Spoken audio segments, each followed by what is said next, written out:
You can be here, you can be there, anywhere. You can go any place you wanna go, don't you know? You're just an image of yourself floating in the air. Can't lift a thing and you can't even comb your hair. A hologram is like a telegram. You can send it anywhere, but you never go nowhere. You gotta realize your limitations when you're just thin air.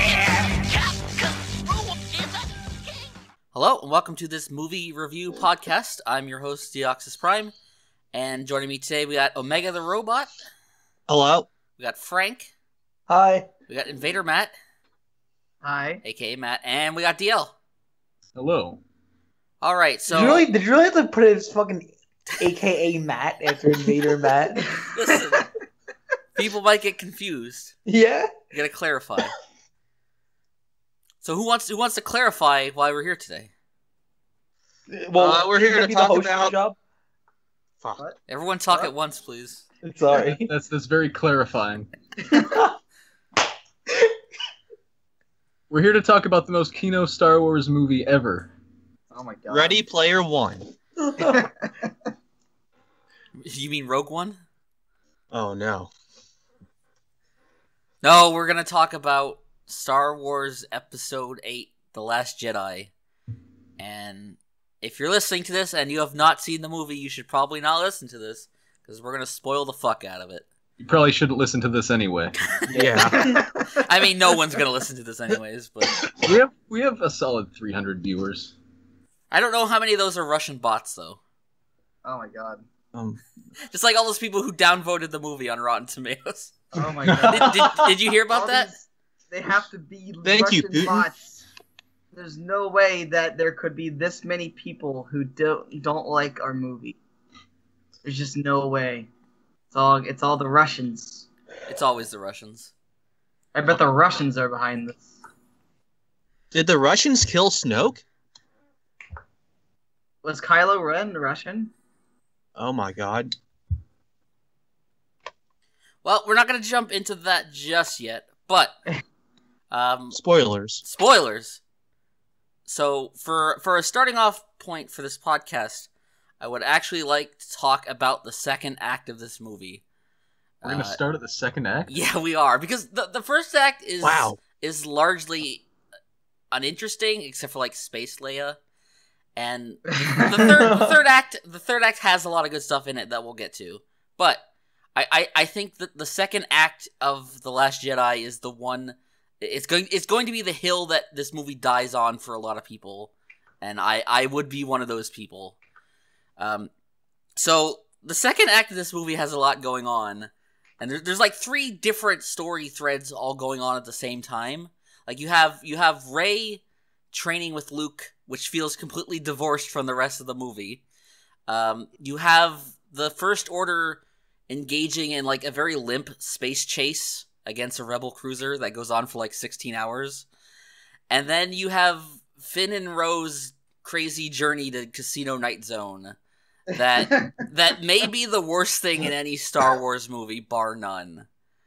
I can't believe... Like, the biggest offense to this whole second act of the movie is how much of a waste of time it is, and how much nothing that goes on actually matters.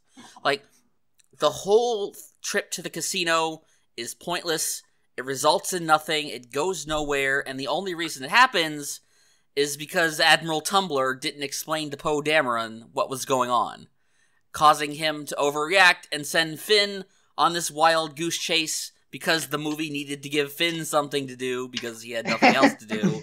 Remember when they said Finn was going to be really relevant to the plot of this one? Yeah, and it's really depressing because Finn was like... Of all the new characters in Force Awakens, Finn was the one I liked the most. But this movie really made me realize that his entire arc was done in that one movie, and he didn't really have anywhere else to go from that. And you know, if they could have given his character something interesting to do, whoever wrote this movie could think of something. Because this boring trip to Casino Town and trying to ham-fist this incredibly forced romance with Rose that was horrible. Oh, that was terrible. And they're running around saving children and freeing space horses and sticking it to the man. Like, none of that worked. Oh my god. That whole thing at the casino was legitimately like prequel trilogy tier. No, okay. That's why I kind of liked it. And I was telling Steve like a couple days ago. Mm-hmm. I agree that it was poorly executed, but the casino, the whole planet, was the kind of world building that we would never see in a J.J. Abrams Star Wars movie. Yeah, I do agree with that. It's not OT enough. Yeah, but if you ask me, like, what a crucial element of the plot of Episode 8 was going to be, Finn and some random Asian girl getting arrested for a parking violation on a casino planet would not be anywhere near the top of my list. Why didn't they tow the ship off the beach? Yeah. I agree. There were so many dumb things about like just that entire sequence, but just the fact that they tried to do some kind of world building where people do something that isn't their job. Mm-hmm. It was nice to see. Yeah, and I agree with that because it is different, and a lot of what I like about this movie is the fact that it tries to be different. And I don't think it succeeds at a lot of it, but I give it credit for trying. And that is one of those things that clearly is going to turn some people off because of how different it is. But that's not really the reason why I've come at it so hard here. It's just, like I told you, like that is the kind of thing you would see in the prequels, but I also couldn't help but feel if it was in the prequels, it would have been done bigger and better and more visually interesting than what it would have felt a lot more like Star Wars for sure. Yes. Yeah. Especially the way Finn reacts to it, because he's on this important mission where time is sensitive, and as soon as he walks into the casino, he's all wowed by it for no reason. Whoa! And then he gets completely distracted by this fucking side mission, and when they escape, he's all like, "Man, we really stuck it to them." It's like that's not why you came here, Finn. That's not what important. Yeah, during that whole sequence, whenever they were like doing something that didn't seem relevant to anything that mattered, I was just like thinking, hey guys, your friends are kind of dying. There's kind of a ship being shot at by a fucking legion of enemy ships that for some reason are having a really, really tough time destroying this tiny little. Yeah, I don't know why they didn't just head him off at the pass. If they just jump into light speed and get ahead of them. Yeah. Didn't wasn't that a thing in A New Hope where a Star Destroyer just kind of went over Leia's ship and just kind of picked it up? Yeah, they have tractor beams, and I like the justification. Didn't that was happen? that Couldn't they just do that? The justification was that they stayed out of range, which is fine, but it still doesn't explain why they just didn't jump to light speed and cut them off. But, or they could have launched like some fighter ships or something. But it's just that whole thing is just really weird because like they say they have 16 hours of fuel left, so you're left to imagine that the Empire or the First Order had nothing better to do than slowly chase them for 16 hours. Right. And in any other setting or universe, it would make sense and be fine, and it would actually be interesting, I think. And I did find it like interesting in that like this kind of like slow-paced conflict, you wouldn't find it in any of the other Star Wars movies. It reminded me of a shitty episode of Mobile Suit Gundam. An episode. Wait, let me finish. We're an episode where like the Gundam is like broken or the pilot is MIA, and like so you have all like the shitty like side characters, lame supporting characters are the focus of the episode, and they have to like band together and try to do something, but of course it fails, and they just kind of ruin everything. You're Tyler. It's like Magma Diver. It's like a filler episode they stuck in the middle of a movie. It's really weird, and that's my entire problem with it is that they clearly didn't know how to get from A to C. So this whole B section is just them doing nothing, except killing time until we get to the finale. And introducing this thief guy with a speech impediment, because that was really important. Yeah, that character was awful. What? I liked him. He was a fine character. I couldn't understand anything he was saying. He was like cool, I guess, but like with most of these characters, they just didn't really add up to anything. I felt like I don't know. It felt like he was just weird for the sake of being weird. I liked him for how weird and different he was, but at the same time, he just kind of like he helps them out, and then he betrays them, and then I guess he dies in the big fire that happens because Finn, let me learn you something big. God. But yeah, I guess this whole commentary on like the arms dealers wasn't really necessary. Oh, I hated that. Like how like they're like the real bad guys, and they're the ones really fueling the fire to the new order. It's all part of a machine, man. It was just a little sophomoric. Or that, and trying to get us to believe that like there was like an evil part of the rebel faction that's trying to stop Poe. Like they made him seem all nefarious for no reason. The arms dealer bit kind of reminded me of like the shitty kind of like 1% plot line in The Dark Knight Rises that kind of went nowhere. Yeah. That's what it really felt like to me. Can we all just agree if she had just told Poe what was going on, all of that could have been easily resolved? But here's the thing. She didn't tell Poe what was going on because he kind of single-handedly destroyed every single one of the bombers. If we're looking for like justifications for why characters did something, like it did certain things, I think her character is justified in not telling him that. I don't think so, because Poe is still the best fucking pilot they have. No, especially I agree. Because so many of them just died. Like, but why would she suspect? Why would she suspect I'm not going to tell this guy something, and then he's going to get our entire fleet killed because he's mad at him? And this is actually the one good thing that came out of that section for me, is that it made me really like Poe, because he was the only one that felt like he was trying to do something and be a hero. I agree, but I don't think her character is unjustified. No, but see, but they don't have any reason to keep secrets from him either. Like, he asked what was going on, and she just sent him away and called him a hothead. Yeah, I mean, yeah, like she's being a bitch, but I think characters of the story are allowed to be a bitch without us calling it bad writing. I not in this case, because I don't think they gave enough justification for it. I do kind of agree with Steve. I don't understand why she couldn't have just said, "Well, here's what we're gonna do. Sit down and stop being such a crybaby." Because maybe they would if they established some kind of subplot about him being like a First Order spy, as ridiculous as that would be, I could understand it. But they have no reason to keep a secret from him, even with his actions. And also, I don't think so. And I think... let's talk about Admiral Purplehair.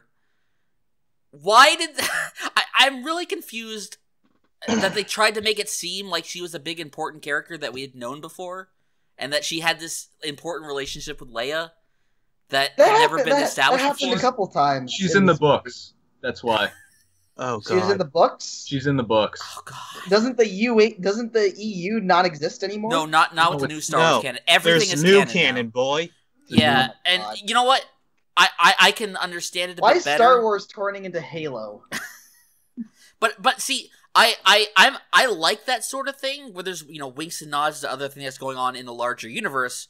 But I think it was too central to the story to be that way. Like, if she had been in episode 7 and we had gotten to know her a bit, I could understand having a bit more of an emotional attachment to her.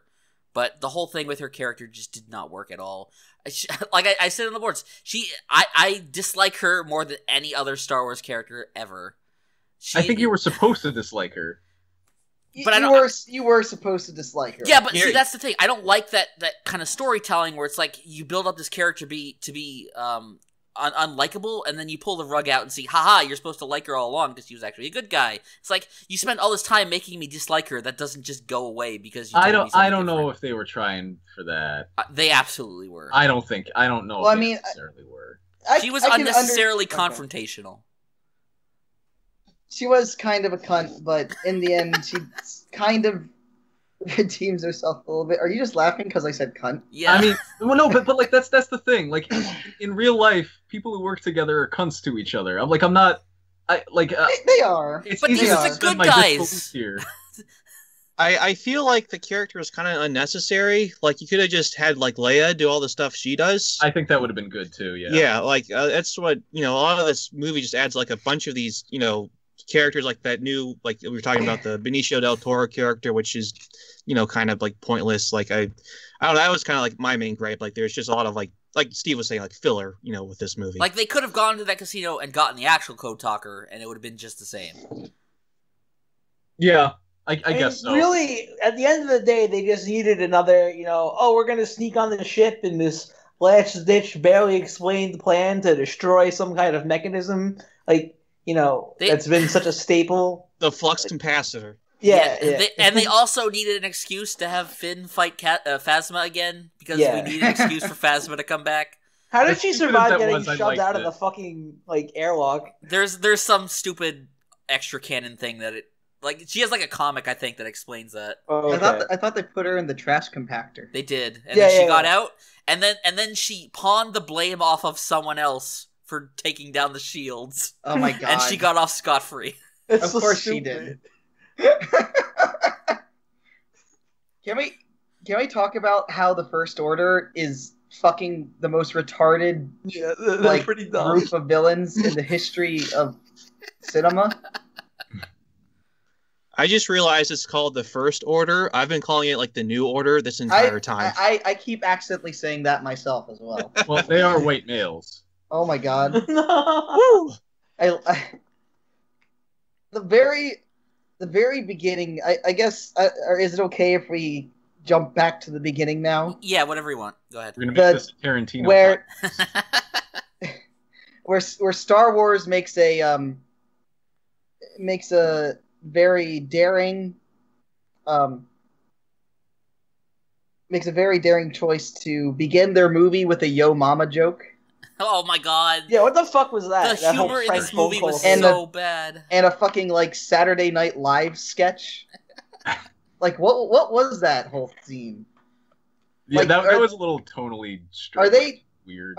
Are they trying to make the First Order seem like a complete fucking joke?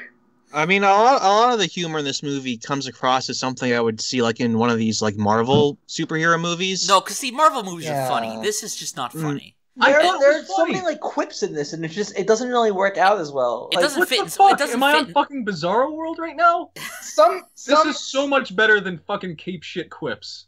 No. A lot of stuff falls flat, but a lot of it hits. Can you give me some examples that hit? I have the script in front of me, so I can. We aren't all so lucky, Frank. I unironically kind of liked the scenes with the when Chewie and the Porgs and the Catholic dinosaur nuns. I kind of liked those. I kind of liked the use of the Porg a little bit. That did get a chuckle out of me once. The humor. I did. I really liked the part where Luke is teasing Rey with the leaf as to have her feel the Force, where she has her sit on the thing, and he's now reach out, and she literally reaches out, and he just kind of rolls his eyes and then picks up the leaf, and he's like, oh, "It's Force. Do you feel it? Do you feel it?" Does Luke crack a single joke in the original trilogy? Because it felt really weird for his character. No one changes in 40 years. I'm gonna leave Luke's character alone for now because I'm sure we're gonna get into it. Yes, but. yeah. He's smarmy and sarcastic. My larger point is that the humor feels too modern for Star Wars. I'll agree to that. A lot of Lucas's humor was more slapstick and kind of classic humor. This just feels really out of place. And a lot of people didn't like that humor either. I mean that same kind of humor was in The Force Awakens as well, and whenever it was used there, it did feel very, very out of place and forced. Yeah, I remember I was talking to Collin, and he was like, "There's some stupid moment I don't want to spoil for you." So as soon as I started watching the movie, it was I was looking out for that moment, and then they did the "Your Mama" joke. It's that's gotta be it. and then every 20 minutes there was another moment that was this is the stupid thing that Collin was talking about. And it turns out the stupid thing he was talking about was at the end of the movie. I think I might know what the stupid thing was. But it wasn't stupid. That's the thing. What? It wasn't even really stupid. It was my favorite part of the movie, but we'll talk about that later. Okay. I mean, there was one part in the movie where I literally laughed out loud at it, not because it was like cool, but not because it was like funny, but because it was so stupid. Was it Space Leia? It wasn't actually Space Leia. I spoiled that for myself. But that was kind of dumb. But it's at the very end. We'll get to that, I guess. We will. I want to talk about how poor this movie, kind of not this movie in general, but the sequel trilogy overall is with really bad world building. And this is gonna tie into Supreme Leader Snoke here in a moment, so get ready for that. Okay. But I was listening a bit to the podcast we did about Episode 7, and one of the things I railed against that movie was how they don't really explain what the Resistance is. That you kind of had to read the expanded universe stuff to understand why the Resistance was not a part of the New Republic, and all that jazz. And all that stuff should have been in the movie to give context to what was going on. And I feel like this movie is striving so hard to replicate what the original trilogy does that it doesn't want to spend any time fully fleshing out its universe. And I think the biggest defender in this one, it comes from Snoke, because Snoke is a character that kind of sets in motion everything that happens in the sequel trilogy, and we're just told nothing of his character that would help inform us of who he is, what his motivations are, why he has this vendetta against the Jedi even though he's not actually Sith. All of this stuff I wanted to know the answers to, and this movie eschews that in terms of just wanting to subvert the audience expectations by killing him off rather pointlessly. I'm not going to say he's a great character, but there was a potential there to do something. And it feels like this movie, I don't know whether the writer of this movie felt trapped by what the Episode 7 script sets up for the future. But the fact that this movie just takes all of those kind of interesting mysteries and throws them out the window was really, really disappointing. It's funny how in a lot of this movie, we keep getting told Snoke persuaded him over to the dark side, and I'm just thinking here when, why, at what point, why did Kylo Ren why did he get provoked by the dark side? For what reason was he provoked by the dark side? Yeah, it's Luke and Leia and Han all knew about him.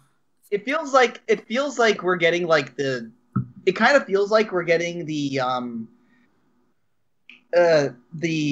what's it called? Whatever notes. The stuff Cliff that college notes. the Cliff notes, Mark notes. The Clip Notes version. Yeah, abridged version. The abridged version of this trilogy story instead of the full story. And it just feels really off.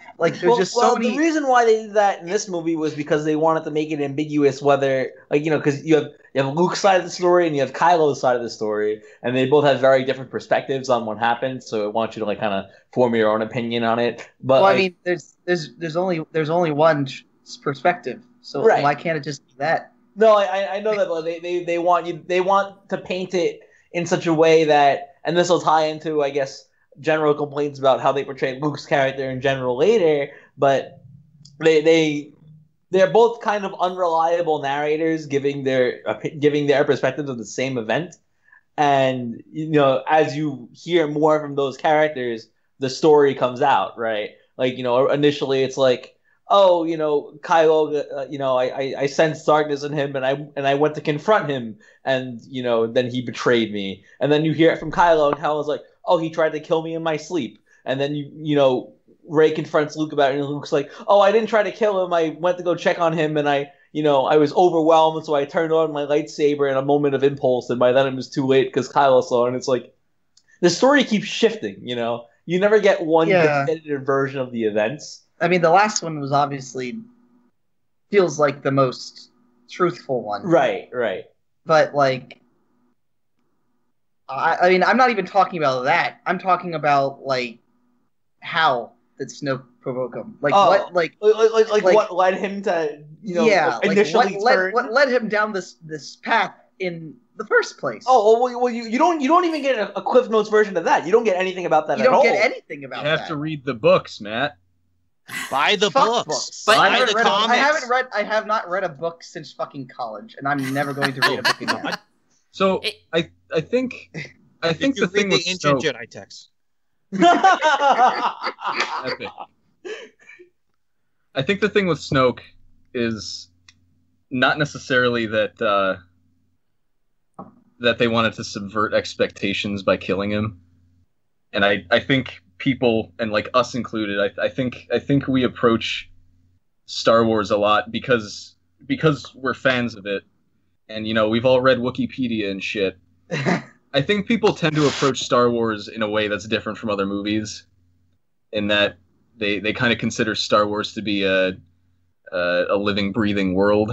It's true, all of it. And it's, I don't know if that's necessarily the right way to approach a film, because what would, I don't think at this point where we are right now with this movie, I don't think it would be a service to the narrative of the film or the themes of the film to know who the fuck Snoke is. So, like Steve said, or like Steve brought up, I think a lot of it is that they felt kind of trapped by the fact that JJ threw in all of these mysteries that he clearly had no idea where they were going, and I don't think he gave a shit. So now they're stuck with all of these things that if they follow through with them in the way that we think they're going to follow through with them, it's just going to be a repeat of the OT. It's just it's going to be what we expect. Right. Yes, but that's also going to subverting expectations, and that's fine. But I don't think it was done necessarily to subvert expectations. I think it was done to avoid a retread. It can be both. Well, I like it because now it puts Kylo in a more precarious position than Vader ever was. Kylo, the framing of that scene was set up almost in almost in exactly the same position that Vader was in when the Emperor was zapping the shit out of Luke at the end of Return of the Jedi. And so you expect it to be almost like a redemption sort of deal, but instead of him going in that direction, he goes in the exact opposite direction, and now he's the supreme leader of the First Order now. So unlike Vader, now he didn't get a redemption, and he spends the whole entire movie trying to convince himself more than anyone that he's like Vader, but he's really not like Vader, and now he's sort of cemented himself to be in this new position that almost surpasses Vader in a way. So I think that might have been what they were trying to go for by setting up Kylo to be in that position. That is a good point. I do think one of the weirder things about this movie is there's a big sense of finality to it in the way that you wouldn't expect from the middle movie of a trilogy. Well, in the sense that when you kill fucking Snoke, you know absolutely nothing about him. Yes, but see, that's the thing, and this is gonna sound heresy from my point of view, but I kind of wish Abrams had directed this movie, even though I hate Force Awakens and the direction he set this sequel trilogy in. I would rather him have done all three movies and judged his vision of this as a whole, whereas now we're left with this middle part that seems to only exist to cut off loose ends that were established in the first part, and now it just feels like there's nowhere left to go in terms of creating a cohesive story among these three movies. There's plenty of places to go after this to tell other stories, but I think because of the way this movie went, this whole trilogy is going to feel kind of like a mess because there is no cohesive story going on. Well, it's weird. It wasn't intended to be originally, but now that they have this whole directorship with 9, now we have an Abrams sandwich. And to start off with Abrams and then to end on Abrams, it's almost like, so why is the middle movie not being done by Abrams, right? If you feel almost like now he kind of has to steer it back a little bit. from Well, the to be perspective that fair, Johnson like, took it in. the only reason he's doing 9 is because they got rid of the guy who they picked to do 9. No, I know that, but that's not necessarily something that they were able to see, when they cast Johnson, right? But now the result of it is we have Abrams trying to take 9 in the direction that he would have taken it had he had complete creative control if he was making 8. So now he has to work with this middle bit that he didn't write. That and 8 in a lot of ways suffers from like this almost like Back to the Future 2 problem, where it's like a bridge movie, and like a lot of it is meant to sort of set things in a direction for a big climax. And it would have been better if he was in charge of doing that bridge, because now he has a little bit more of a framework that he can work with, judging from the fact that he made the first one as well. So I don't know. It's strange. I mean, I just like, because the thing is, with the original trilogy, all 3 movies are directed by different people. Yeah, of but course. you can clearly look at those movies and see like that was very much Lucas's vision for what those movies were going to be. Right. Like he still had a creative hand in all of them, and obviously the prequel trilogy was his entirely. This movie, the sequel trilogy, like it'd be less of a problem if they ever had originally framed it like that. Mm-hmm. But because it is, it's just it's always going to feel awkward because of this. I just wish. Well, I mean, to be honest, like in my personal opinion, I wish they had never made these movies to begin with. Because the one point that Omega made that I really liked in CT is how this movie was very like kind of mean spirited, and that's how I feel about episode 7 and 8. Like these movies have to break the original characters in such a kind of depressing way in order to generate drama for them to work.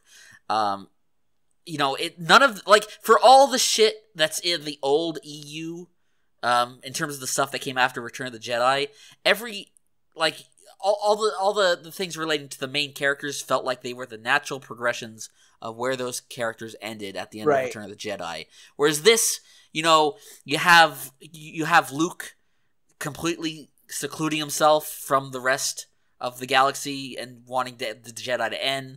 You had Han and Leia breaking up, and then depressingly Han just goes back to his old ways as if he had no character development whatsoever. That was stupid. That was just stupid. And then, Leia is just bad acting all over the place, so it's hard to judge. Well, we don't have to deal with that anymore, right?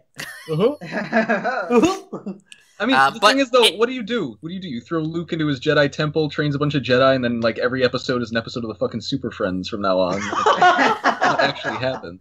I mean, I think it would have been better if they had just not had the original trilogy characters in these movies. No, I think so, too. But, yeah, now they're tasked with kind of, like, destroying Star Wars so that they can make more Star Wars after. To the point where that was a big theme of this movie, was destroying the past, and it's kind of depressing. I don't think it's depressing, and I think it's actually in line with...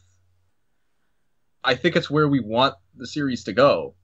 If it wasn't fucking Disney. I mean, I agree, Disney is a soulless corporation. Because next year we're going to get a Han Solo movie, so that whole theme of letting the past go is just completely hollow. After the Han Solo movie, we're going to do an Obi-Wan Kenobi movie. After that, they're going to do a Watto movie. So this movie is just so like hollow and pointless, and it just they're going to do that new movie next. No, yeah, if we were under like if Lucas was directing this movie, I would be like, and this is what we got. I could see where he's going with it. Or, like, anyone but Disney, I guess. It reconciles a lot of, like, the prequel trilogy with the original trilogy, I think. Like, for example, right? The original trilogy sets up this kind of hero's journey. Farm kid from the middle of nowhere becomes, like, a fucking Jedi Master or whatever, right? Right. Prequel trilogy, you have to have midi-chlorians, and, everyone was upset about that, right? About how it was like Jedi became so systematic, and there are these like hard rules baked into like who could be a Jedi and who couldn't.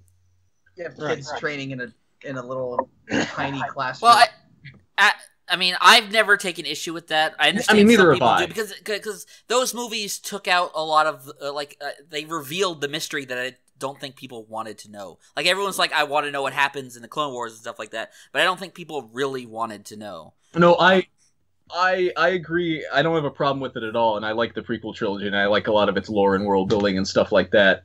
But also when you look at it, like when you look at this movie, there's a lot of like balance between light and dark, which I felt was kind of like part of the point of the prequel trilogy was to show how stupid the fucking Jedi were. I don't know if that was intentional or I want to believe it was intentional that George Lucas wrote the Jedi to be like corrupt and stupid, and like I don't think anyone really wanted to acknowledge that after the prequel trilogy, so I'm kind of glad that this movie did. So it felt like it was kind of like trying to merge the two trilogies in a way that I guess probably none of the OT hardliners really wanted. I do like how I remember in Luke's little like when Luke's kind of ranting about how the Jedi should die, he does kind of make a point about how like the Jedi were like destroyed by their own. Like I forget exactly. Yeah. He talks about how they let. Hang on.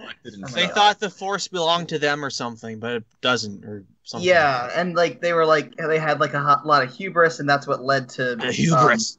That's what led to their downfall. Palpatine destroying them. Sidious. Right, and I think if we were unlucky in terms of who wrote and directed this movie, I think we wouldn't have gotten that acknowledgement of what happened in the prequel trilogy, which I think is nice because I like the prequel trilogy. Yeah, I see my issue with that, and I think this is going to lead into the discussion of Luke Skywalker if you guys want to have that, but I think you could have done that better than they did without making Luke this like angry old curmudgeon.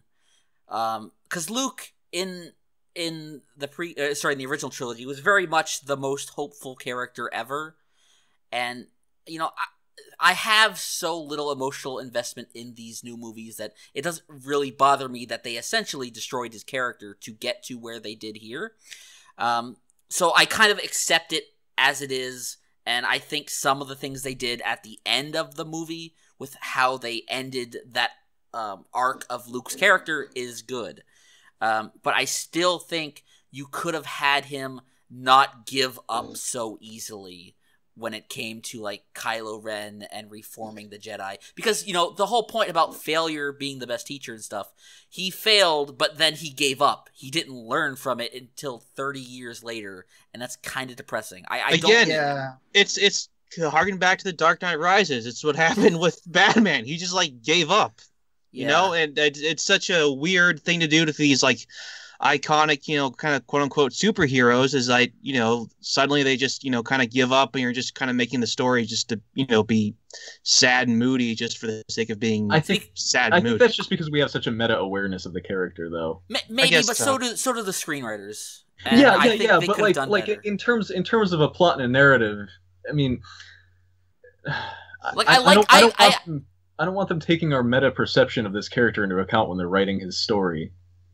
But that is his character, though, and I actually like the idea of Luke fucking up the training of the new Jedi, because remember, his training was very incomplete. Yeah, like when it both came to of the being a Jedi. Fucking died in the middle of it. And... Yeah, so the fact that he fucked up and then created a new enemy is good. It's just like I don't like the part where he gave up.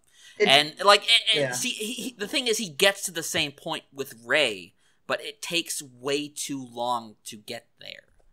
Like, he could have just done that earlier, and I think you would still have an interesting setup for these movies without kind of taking away what made Luke special. I don't know. I think there's enough justification. I don't know. I don't know where I'm going with this. I feel like I don't know. I kind of feel the same in that I don't feel like Luke would have given up as easily as he did. Like I can fully believe the idea of I know a lot of people are saying that list like kind of completely shits on Luke's character. Honestly, like I can understand Luke fucking up. I can understand Luke like seeing horrible things in like Kylo Ren's mind, like seeing him turning to the dark side and having a momentary lapse of judgment reason. Yeah, where he's just like, where for like a split second he thinks maybe I should just kill him to prevent this, and then he realizes no, I can still do this, and that still ends up with, you know, Kylo Ren. You know, he still fucks up even at like that one little split second of lacking of faith causes him to fuck up. I'm not sure how much I agree with him after, you know, failing that one time, being emo kid and fucking off to the farthest island in the galaxy. I mean, I think it's understandable. It's a pretty big fuck up. It is, but I guess my larger point here is that what the ending of this movie did is essentially say that, you know, Luke is not the Last Jedi, that there is a new breed of Jedi that will... There's a new hope. Yes, but the thing is, like, it kind of... Like, they had to break the ending and the theme of Return of the Jedi just to do it all over again, which seemed pointless. See, what I felt about this movie, and maybe about the trilogy as a whole, I don't know what JJ's gonna do to ruin it, but it felt like they were moving towards, like, destroying the light-dark dichotomy. Yeah. You know what I'm saying? Because like, with Star Wars, every story, because of the way it's set up, just naturally... If there's Jedi in it, it has to be light versus dark, and then, you know, you hit all the story beats and stuff. It almost felt like they were trying to take it away from that, so that, like for example, this future trilogy or whatever could kind of move away from those same story beats. And I'm almost wondering if they're just going to kill off, like, Kylo Ren and Rey at the end.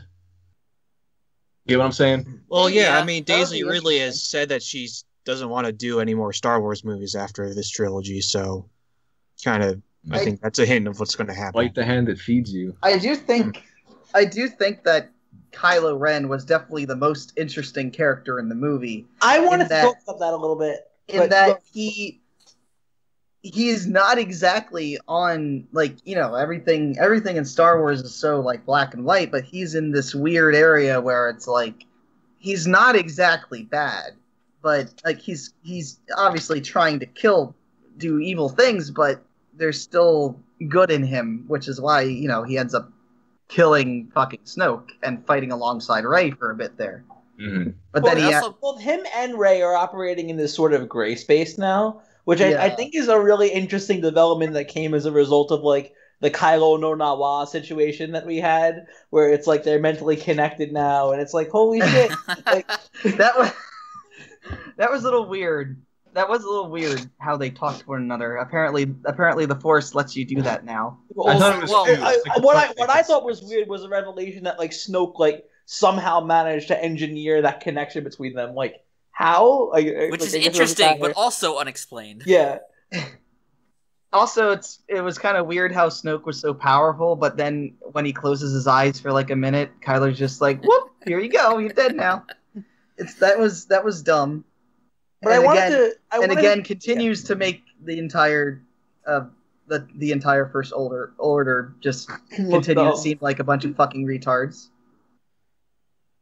But I wanted to talk a little bit about the relationship now that exists between Kylo Ren and Rey, because I thought that it's something that has potential, and everyone's screaming Reylo at me right now. But, like, it's interesting because I thought it was very jarring because they really seem to play out a lot the fact that they hold hands through the Force. It's brought up as, like, this very intimate thing that they both kind of share, and, you know, there's that moment that hits, and then they both, like, they say they see each other's futures, and, you know, like, she sees him redeeming himself, and then he sees her taking her place alongside him. And I don't think that's a strictly romantic thing, because she's training with Luke, and Luke tells her to reach out with your feelings, and that's pretty much what she's doing here with Kylo. And it's an interesting idea because it's done with this sort of nuance that, like, she understands that Kylo is, like, this damaged person, and because of their mental connection, she literally can't, like, not confide in him, seeing as though they're connected to the Force. But I thought that the way they handle the transition between, you know, when it first happens, Rey is obviously incredibly disgusted because Kylo killed pretty much the first person to ever be like an actual father figure to her, like right in front of her eyes. So obviously she's going through a lot of, built up tension towards him. Especially when you consider this movie takes place days after that. Happened. Yeah. Oh, and it starts off and she's absolutely livid at him, and it's completely understandable. And then after she has her equivalent of like Luke's cave scene, which is like, the whole thing with the mirrors, after that, she starts to confide in him a lot more, which I thought was a really odd shift because it happens not too long after he confesses to her that Luke tried to kill him in his sleep. And that doesn't necessarily seem like she completely forgave him after that. But to have her confide in him what she saw in that cave was a relatively intimate thing that I thought it would have benefited from one more conversation between the two of them to sort of bridge that gap and sort of make it so that they come to a little bit more of an understanding. Because, I think it might have worked a little better if we didn't waste so much time with that B plot of, Finn and Rose Sino. Yeah. And if we had a little bit more time to focus on that sort of relationship and had a little bit of a slow burn to him, I think it would have been a little bit more effective because, we go from, she sees him through the Force with his shirt off, and she starts stammering at him like a fucking embarrassed anime girl, to this actual nuanced story of, her trying to reach out and, like I said, she understands that he's a fundamentally damaged person, and they kind of see, like I said, they see each other's futures with each other. So, again, it's not necessarily romantic, but a lot of stories that go down that road do end up taking a romantic turn and having some sort of romantic tension between them. So, you kind of want to divorce it from that because, the whole idea of Raylo, like I was getting screamed at before, is a little skeeve. But it's tough to divorce it from that because it's such a trope, right? So my feelings overall on their relationship were a bit complicated, but I didn't completely hate what they were trying to do with it. I think it would have worked a little better if it was a little more fleshed out. Yeah, I think they could have let that sit a little bit more. Yeah, I totally agree. Especially because it feels like Rey doesn't do a whole lot in the movie. No, she really doesn't. Yeah. And I also wanted to add on one thing here.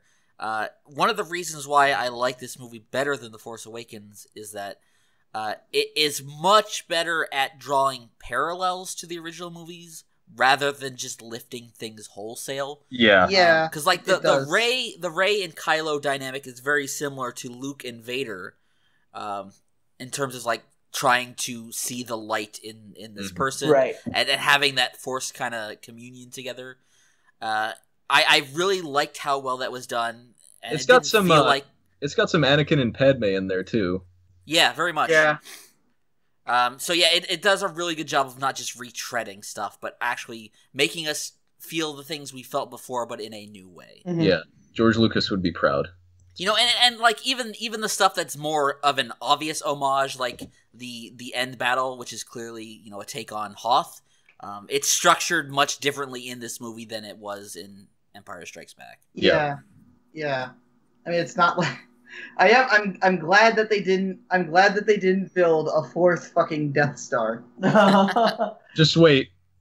Oh Just yeah. wait. I mean, they still do have one more movie. JJ's back, baby. This time they're gonna build it. Disappoint us. This time they're gonna build it into a sun. Oh my god. Can we now talk about the Yoda cameo? There's I nothing guess to we have talk to. about. And how incredible and how utterly fucking weird it is that apparently Force ghosts can interact with the physical realm. I mean, that does set up kind of the finale with what Luke does through the Force. Hey, Like- Luke, I see you're in a bit of a bind there in that ice cave. Too bad I can't do anything for you. Oh wait, Yoda shot lightning down on a fucking tree. Listen, House. okay, Whatever. And burned it to the ground. Clearly, they don't want to interact more than they have to. Right. But like, I get that. I'm fine with that.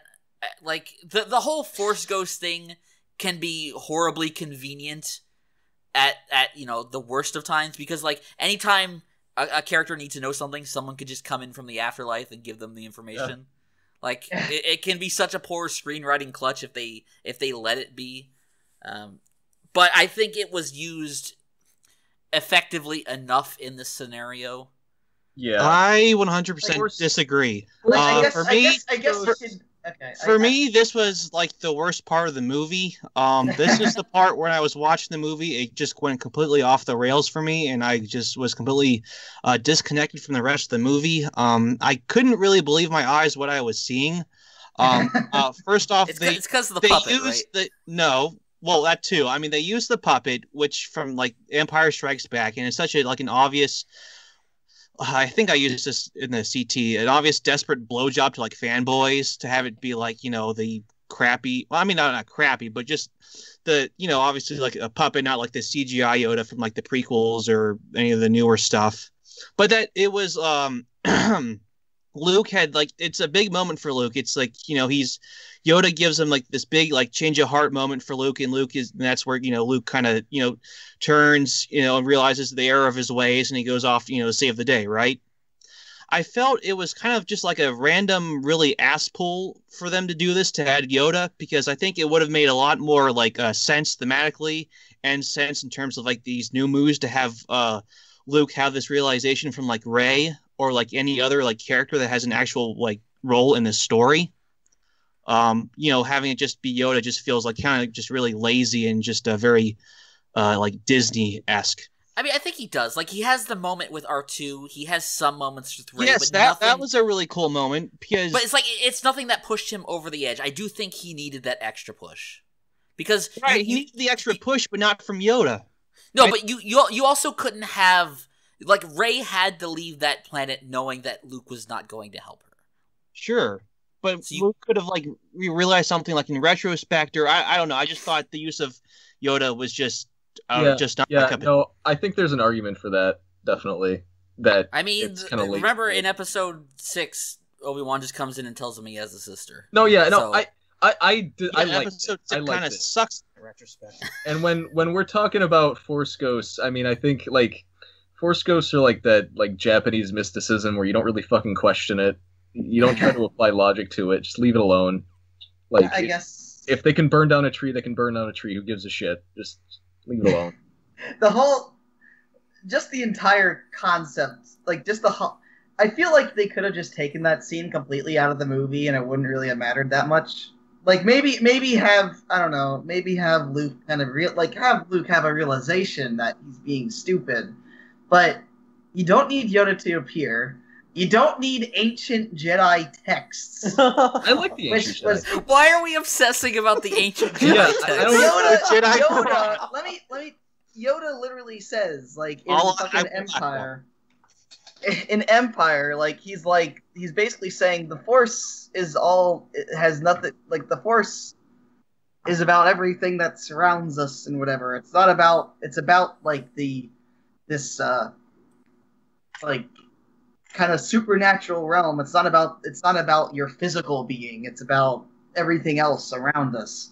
So why would, after being taught that by fucking Yoda, why would Luke give a single shit about ancient Jedi texts? I mean, I think the reason for the ancient Jedi texts thing being there kind of made Rey look better, right? Like, it's like, oh man, like, we have this ancient library full of Jedi knowledge, but like, there's nothing that's written in those books that Rey doesn't already know. Like, oh, well, that's a whole problem in itself. Why wouldn't Yoda just do this earlier? Since Luke was like obviously suffering about this for such a long time. Yeah. Why wouldn't Yoda just obviously see this and just do it earlier? And Luke could have like helped the Resistance a lot earlier in the storyline. Mysticism. Well, yeah, you are right. You're entirely right. Like, the whole Force Ghost thing is a problem if you think about it, and don't think about it. It's one of those aspects of Star Wars that's always been there. Off, bro. It's not about turning your brain off. It's not about turning your brain off. It's just about accepting certain things that, like, guess so. Accepting that certain things aren't meant to serve a concrete plot point. I guess so. Especially because because universe. Like, the nature of the Force in general is bullshit. Like, you're essentially dealing with God at this point. Yeah. So almost anything can be explained with the Force.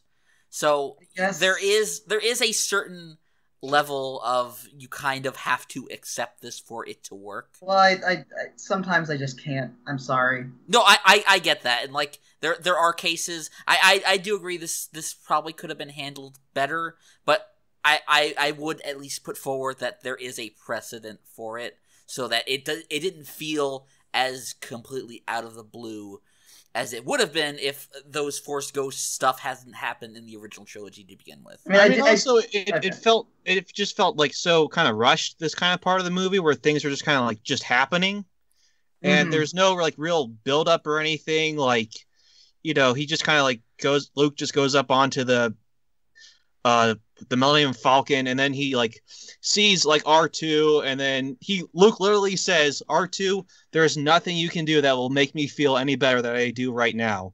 And then of course, R2 plays the original Princess Leia message, and it just felt, it was a really great, like, I think moment or scene in concept, but I think it just felt kind of just like rushed and just kind of like, I don't know, hacky, dare I say. I feel like this movie in general had a very odd pace.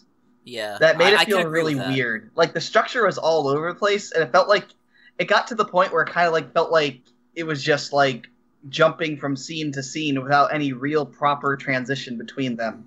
Like it felt like a video game or something, where it's just like, well, we're at this set piece, we got to do something here. Oh, here's another set piece, we're gonna do something with this level too. Oh, here's a new level, we got to do something here. It just felt very disjointed. You'll be happy to know Kotaku wrote an article on this exact same thing. Oh my god! Oh my Matt god! write for Kotaku? Oh my! They wrote an article about like how this movie's problems are a same problem that video games have in terms of like how they pace their stories and stuff. Oh my god! But yeah, it felt very weird. Like it got to the point where I was just like sitting there in the theater, and I was just like, "What's happening? Why is this happening?" It does have a bit too many threads going on. I was legitimately confused watching this movie, where I was like thinking, am I just stupid, or is this movie just stupid? I was like bouncing back and forth. It eventually kind of got me more into it later, but it just felt weird. There's just a lot of like exposition. There's a lot of characters just like telling you like what happened and telling you just random shit instead of like showing it. You know what I mean? So little of the conversations and lines in this movie felt human. It felt like they're not conversations. They're just like, oh my gosh, Kylo Ren, the leader of the First Order, is going to chase down Rey and Luke. Oh my goodness! Like, there's like so little humanity between the lines in the lines in this movie. Like, it feels like almost every line in this movie is specifically built to be put into a trailer, and it just feels so weird and so like, I know this word is kind of a meme, especially recently, but soulless. I don't know if I'd go that far. I think it was definitely clunky, but I don't know. I think it had its moments. It felt really odd to me. Like I've never felt so utterly unemotional. It wasn't as bad as The Force Awakens. Yeah, see, I already had that feeling with The Force Awakens, so I was a bit divorced when it came to watching this movie. I was just hoping this would be a good movie, and it does struggle with that. Like, being a structurally sound movie from start to finish. I honestly liked The Force Awakens. Like, I didn't think it was great, but I thought it was a good movie, and it kind of gave me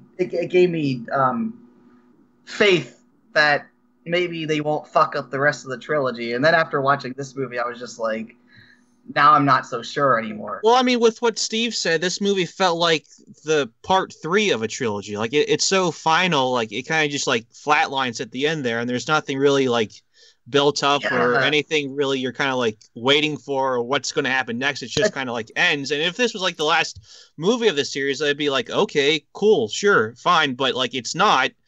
And so you're just kind of like really just left there with like nothing except like this kid with a broom. Oh my god! I'd rather it be that than we can talk about that later. But though I'd rather it throw a couple of interesting concepts at us and be kind of like a shaky movie than it be Force Awakens. I honestly disagree. I don't. I'd see rather it have JJ something that takes a film. chance and plays it safe. I can honestly say I kind of wish this was more of a retread of Empire than I mean, than what we got. There's literally no point to it then. I mean, like, I know Attack of there's the no Clones point. was a There's no shit point in movie. this trilogy at all. This new Attack of the trilogy is Clones was completely a shit pointless. movie, but at the very least, it gave us like I don't know. Dexter Jettster's 1950. I'd rather diner. watch Attack of the Clones than The Force Awakens. Let me put it that way. Wow. Because Wow. I would too. That's Yeah. that's Wow. because I've already seen The Force Awakens 5,000 fucking times because I watched A New Hope. I guess I don't so. need I to see mean, it. I will agree that the prequel trilogy has more justification to exist than these movies do. I kind of like. I'd but rather drink water than eat shit, so I'd rather watch Force Awakens than watch Attack of the Clones. Very interesting perspectives on this thing. I don't know. Can we talk about what was probably the best thing in this movie? Let's. And that was Kylo Ren's fight with hologram Luke Skywalker. I unironically loved that part of the movie. It was a good part. Yeah, the twist got me. I didn't see it coming. I was like, genuinely see, the surprised. thing. So the first thing I like about it is that it actually, unlike The Force Awakens, which introduced no new concepts, this actually took something about did something new with the Force that you hadn't seen before, and you weren't expecting. That was actually interesting. The whole cinematography of that fight in general, with just like the sunset and the red salt on the ground and the fucking fight. walkers in the background, and like the way they're set up on each side of the screen, it's like a platinum final boss fight.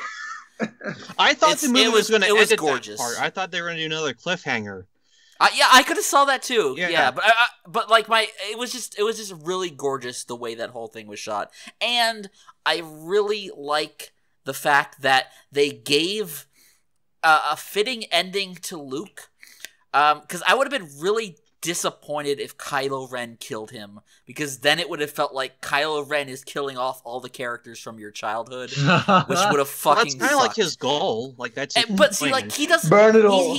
He doesn't deserve to kill Luke Skywalker, but the way Luke goes out, without actually being there, was kind of boss. I really like the way they handled that. I really liked the fight. I did laugh out loud at the Matrix dodge. God. That was the part that I laughed out loud at because I thought it was so stupid. But it does kind of explain itself better by being the fact that he's a fucking hologram. It also explains how he survived being shot at by a million fucking bullets as well. And how he got into the base in the first place. Yeah, although the part where he like brushes off his shoulder after getting shot, like That was nice. I was just like, this is something straight out of a fucking anime. And I mean, the only way it would have been more anime is if he like put his thumb and like wiped his nose, like how they always do. or if Kylo Ren had said he's fast. But I'm not sure how I feel about the whole hologram thing. I like it. I really like it. It felt dumb to me. I Because- thought it was was a like- good way. It was a good way to send him off without feeling like he was beaten. I In a guess movie so. with Space Leia, I can't feel like the hologram. Space was Leia. him. We haven't We even didn't really talked talk about about Space that. Oh, Leia. God. We haven't talked about Space Leia. Well, I mean, I think the hologram with Luke, I think it was meant to kind of just show how really powerful Luke was with the Force and how much of a level he was above all these other new kids. And what the possibility you can do with the Force. Same with like Leia, even though like how kind of just like weird and just stupid that is. It was meant to show just how powerful they are with the Force, but it kind of just came across, especially with that Space Leia, just like really just weird. Despite the fact that he cut himself off from the Force, apparently. Yeah, it Yeah, felt. but he can always just turn it back on. It's I guess so. like a faucet. It felt really weird to me still. Like, it just felt like in some way I understand where you're coming from. Like, it's showing how powerful he's become. Whereas, on the other hand, I was just like thinking, like, what I thought was going to happen was that he was gonna do the Obi-Wan thing, where Oh, yeah. where like in the middle of the fight when he stops fighting, he turns off his lightsaber and Kylo Ren like slices him, but he just kind of vanishes. He doesn't actually get like cut in half. He just vanishes like Obi-Wan does, like what Darth Vader That does. was a great example of subverting expectations in a good way. I guess so. Like that was what I was expecting, and I was expecting him to die like that. And I feel like if they'd done that, maybe, and then have Luke do his same speech, like through Kylo Ren's mind, like because I know he says the same thing to him. Like I know he says something to him after he slices the hologram. Maybe they could have done that only within Kylo Ren's mind or something. But then they're just doing Episode 4 again. I know. I mean, but I don't know. I'm still not sure how I feel about that. Again, It's weird. I think the hologram thing lets them kind of send him off with more dignity. I guess so. It's on his own terms. And not letting Kylo Ren kill him was the big thing. Right, he is in the movie. He's already so much like undignified, throughout the whole movie. I think it was that's a why smart they need the ending, and I think that's why they made it that way. Yeah, is this about the blue milk? This is about Luke Skywalker sucking alien tits in the middle of the rain in a gross. Where else are you gonna get your milk in the middle of a fucking island? Why do you have to have milk? What was the point of that? Star Wars, of course you have to have milk. Why did they have to show it? Like, he also has to piss and shit, but you don't show him doing that. Like in Episode 4, you see Aunt Beru pouring the blue milk, but they didn't show her going out to a bantha and sucking it off. I really don't understand what everyone's problem is with milking an alien. Because it's a very the thing about this movie. The thing about this movie is there's a lot of weird stuff in it, and it can be good, like the hologram, and it can be bad. And that was a bad example because it's only in there to weird you out and just have it didn't even weird me out. But it clearly did for a lot of people because it was put in there just for kind of shock value. I don't know. I think people are too sensitive. It's not about being sensitivity. It's not like I hate this movie because I saw fucking Luke Skywalker milk a blue cow tit or whatever. It's just like it didn't need to be there. I thought more ridiculous shit like that. I don't know. It just, I don't know. It just felt like a thing. Like I don't mind it. Like I understand. Like in context of the movie, it's like, oh, we're just watching Luke go through his daily routine now, right? And that's fine. It is just like you just got to think about. Like when you think about it, though, it's like somebody at some point had to say to someone else, "Hey, what if we add this part where Luke goes up to this giant alien sloth thing and it has like these 4 giant tits." And then he milks it into a bottle and just drinks it right in front of like the grossest bottle ever. Ew. I'm sorry. Like, how is this not amazing? How is this not an amazing idea? I do kind of love it because of how like completely ridiculous it is. In all honesty, it isn't even worthy of this long of a conversation. So we should probably go back to talk about Space Leia. That's not worthy of any conversation. Like, it speaks for itself, doesn't it? Well, and also they killed Admiral Akbar. She could have saved him. He was floating in space right next to her. She could have used the Force to save. Wait, they also probably killed Nine Numb. No, he survived. I'm pretty sure he survived. Really? Yeah. I mean, you don't see him. Also, oh my God. Wasn't C-3PO also on the bridge when it exploded? I thought so. No, just his red arm. Oh, yeah. What happened to the red arm? I missed his red arm. Did they explain what happened to the red arm? No. Oh. You have to read the new comic. He had a red arm in The Force Awakens, and now a couple days later he doesn't. It's so they can sell new C-3PO I forgot. toys. It's just like a few days later. Yeah, like when did they have time to fix his arm? I mean, while they were evacuating the base from imminent First Order attack, they had to switch out his arm. Like, wait. Before we do this, C-3PO, let's change your arm. Just came in from Amazon today. Yeah. Also, another... Speaking of red things, can we talk about how cool those fucking, like, Emperor Snoke's guards were? They were fucking hype. They were pretty cool. I liked that fight. I liked that fight scene.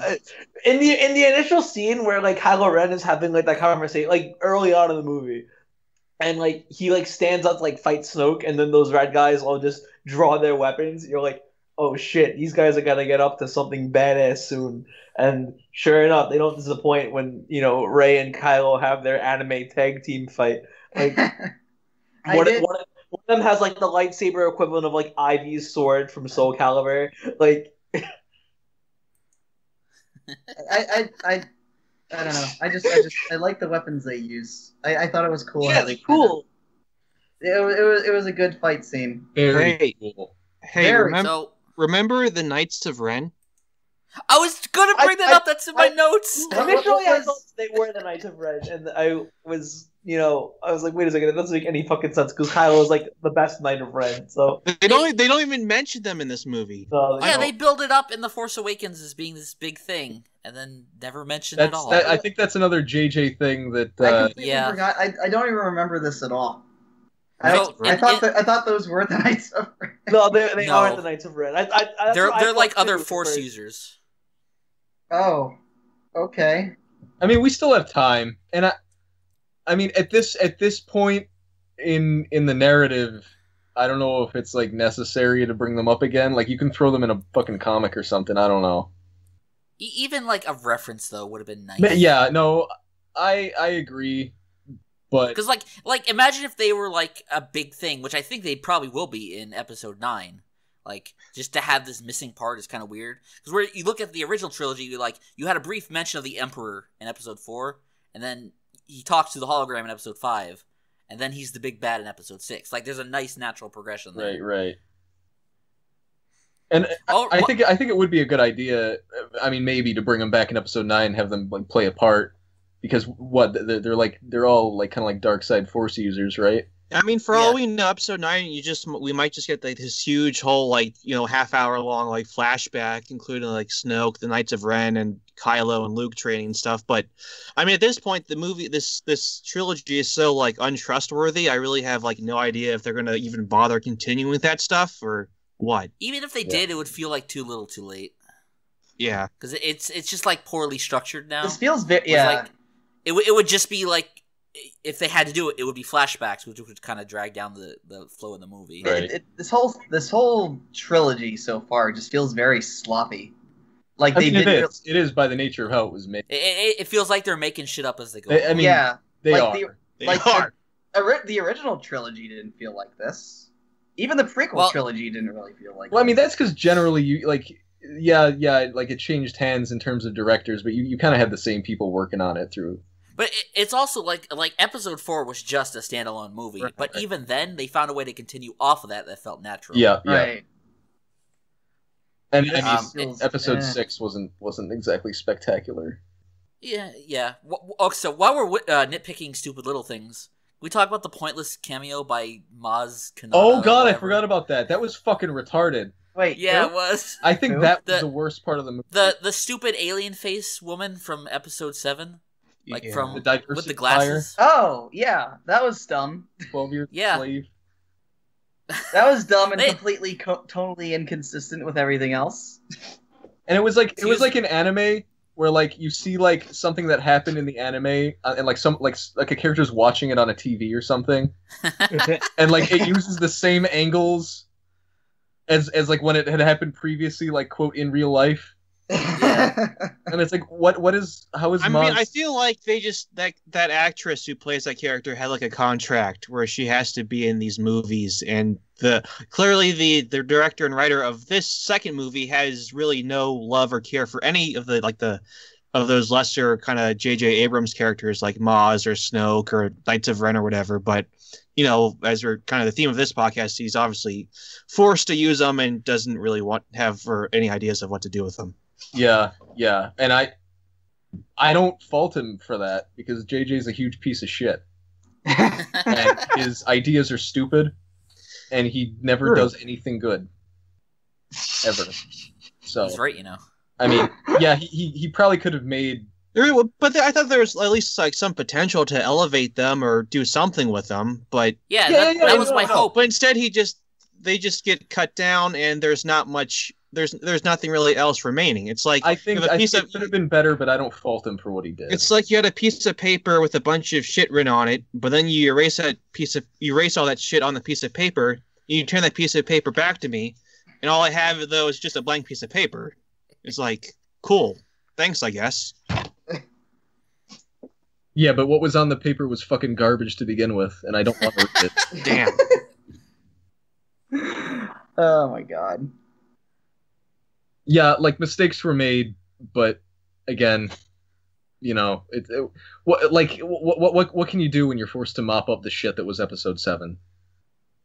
I feel like there's a lot there to build off of, though. There was, but there was also like I said earlier, like it was kind of painted into a corner in terms of what Abrams did, and I think the biggest problem is that the characters, like the main characters, were pretty weak in episode 7.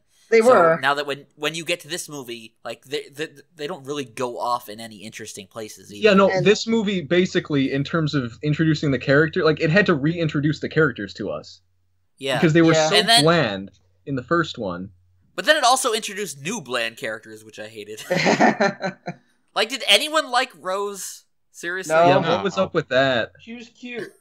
Why did they kill the cute one? Yeah. Yeah. Yeah, that was kind of weird. That was kind of weird at the end when Finn like drags her in and he's screaming medic, and then you just never see her again. I'm pretty sure she survived. Like, I think the implication is that she survived, but did they ever get a medic for her? Like he walks in with her, screaming about getting a medic. Who are we talking about now? Rose. Rose? Oh, she survived. She's in a coma at the end. Yeah, Rose is alive, unfortunately. Just like Finn was. But her sister is hella dead.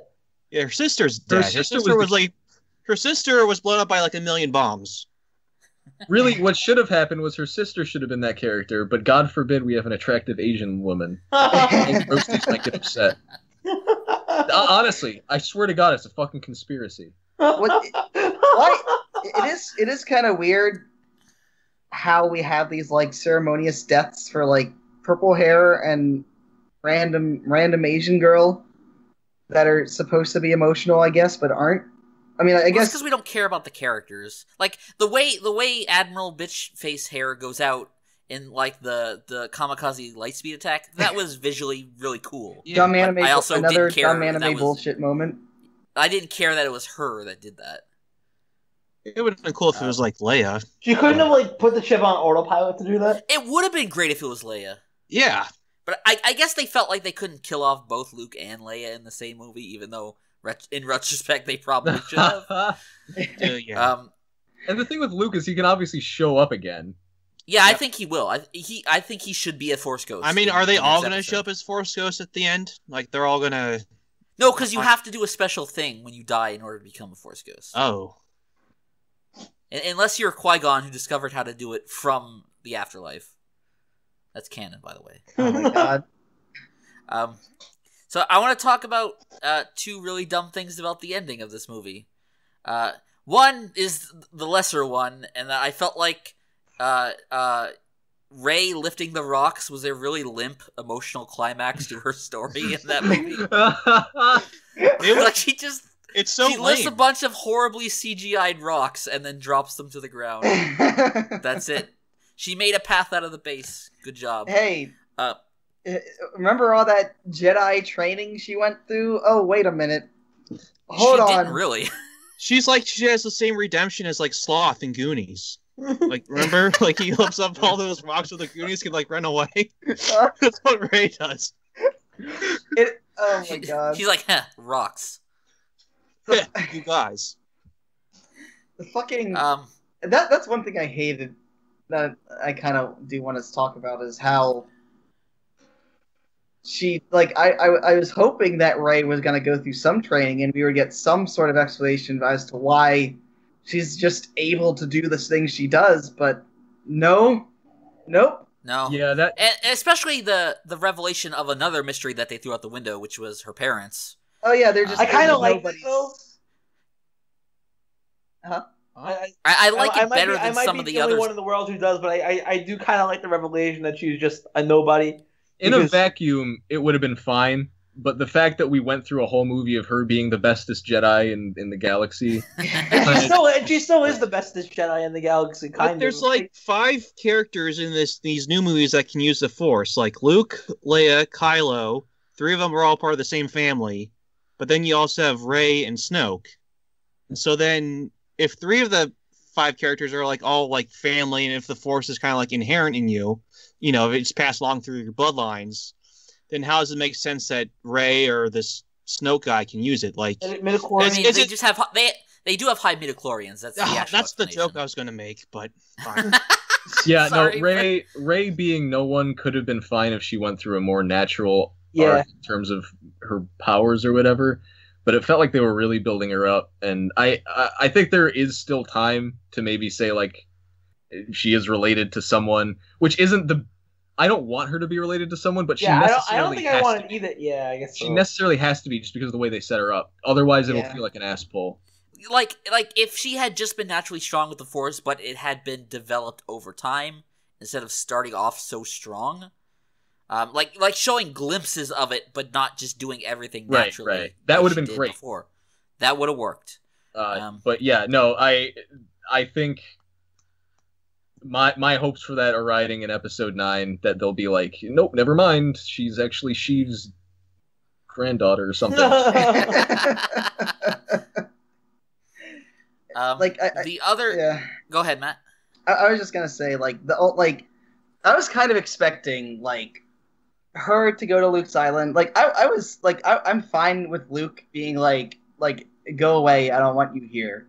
And then like I was kind of expecting it to be like, okay, she shows him that she has power, that she is able to control it, that like she can be like a force for good and not go to the dark side. Luke starts training her and she actually learns. Maybe we get some semblance of character development from her and Luke like now that he's like after gaining confidence after his failure with Kylo Ren, now he's like ready to come back and help. Like I thought that would be kind of where they go with it, but she just has no character development whatsoever, and Luke just kind of like Yoda just shows up and is just like, fuck your books, and just blows them up and then laughs about it. I did like that about Yoda. I did like how Yoda just starts laughing. Like all the fires behind him and stuff, and he's just like laughing crazily. Speaking of Yoda, if we can return to Yoda for a minute, Sure. Omega's really down on the puppet usage. But I mean, was it a puppet? It was weird. I couldn't tell if it was CGI. Yeah, it was. or a It was puppet. not CG Yoda. It was definitely not CG Yoda. But- You can tell. I think that was the right choice to make because prequel Yoda and OT Yoda are very different characters, and they clearly wanted to use OT Yoda. It would have been jarring to see like CG Yoda acting the way he did. Yeah, that is I don't true. know. I think that justifies it. That is true. 'Cause I mean, I see, never like, really put much thought into that. There's like two different Yodas, but I guess so. I mean, he is the same character, but like obviously he's not doing the things in Empire that he did in the prequel. Right. I trilogy. mean, like, however you want to connect his arc as a character, that's fine. I mean, you can explain it like, you know, he doesn't give a shit about certain stuff anymore.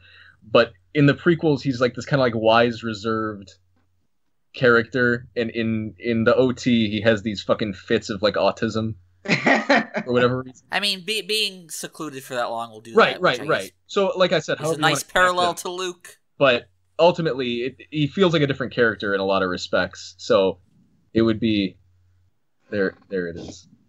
It would just be strange, I think, to have like OT Yoda acting all goofy and being CGI. But I mean, OT Yoda, was he really goofy though? He was Or- super goofy. Oh, but yeah, I he mean, was really- that just like a ruse for Luke in the beginning? Like, because once like Luke starts really training with Yoda, he's a bit more serious and stuff. Like But he still has that. He has that side to him. he has quirks. Like he's goofy and has quirks to him, but he knows when to be serious. I think that's Yeah. the point. But he, like just in general, when he's not being serious, his actual personality is he's a really weird, goofy old man. Like he doesn't really have any reason to be like that in the prequel trilogy. No, and I get that. Like in the prequel trilogy, he's completely serious all the time, which makes Like, sense. he's the head of the Jedi Order essentially. He's also he has to conduct himself professionally. he's also a lot younger, well, relatively. relatively. The other thing about the ending I really want to hark on is the very last scene in the movie, Uh-oh. which is the hokiest fucking Yeah, bullshit I have ever That was seen. dumb. Not only was it dumb, it was redundant because they did that same looking off at the sunset thing like 10 minutes earlier with Luke. And then they do it again with that fucking kid. It's like, it's obviously emulating the scene from episode 4 of him looking off into the two suns. And they do it twice in the same movie in the span of like 10 minutes. Oh yeah. Oh, you're talking. It's okay. so dumb. You're talking about the stupid fucking shit with the dumb kids. Yeah, the kid with the stick. Yeah, that like, was he stupid. looked off towards the distance just like Luke did 10 minutes before and in episode 4. That was really like, dumb. I loved it that when they did it for Luke, when they had like that was his send off, because like that is like my favorite scene in all of Star Wars from episode 4 when he's just looking at the sun. Right. So they come back to that. So they come back to that at the end of episode 3 and the end of episode 8, and I really like that because it's just such a great scene. But it's like if you can't do it twice in the same movie, it doesn't work. And then just like. Just to bring back those kids again was just the final fucking insult. Yeah. The slave children? That. Hey, remember this dumb casino scene? Remember that happened? Remember these alien horses? Remember those alien horses? We did it, Finn. We saved the alien horses. You're free now. The universe is saved. Wait, what? Oh yeah, the fucking ship getting blasted to smithereens. Whoops. Forgot about that. Hey, did you like how they did the title drop twice in the very same scene? Truly, we are. Kylo Ren versus Luke. They literally both say The Last Jedi within like a minute of each other. Great screen. It's so you remember what movie you were watching after you wake up from falling asleep in the movie. Did anyone else's fellow audience members react exactly the way the marketers wanted them to react to Porgs? No.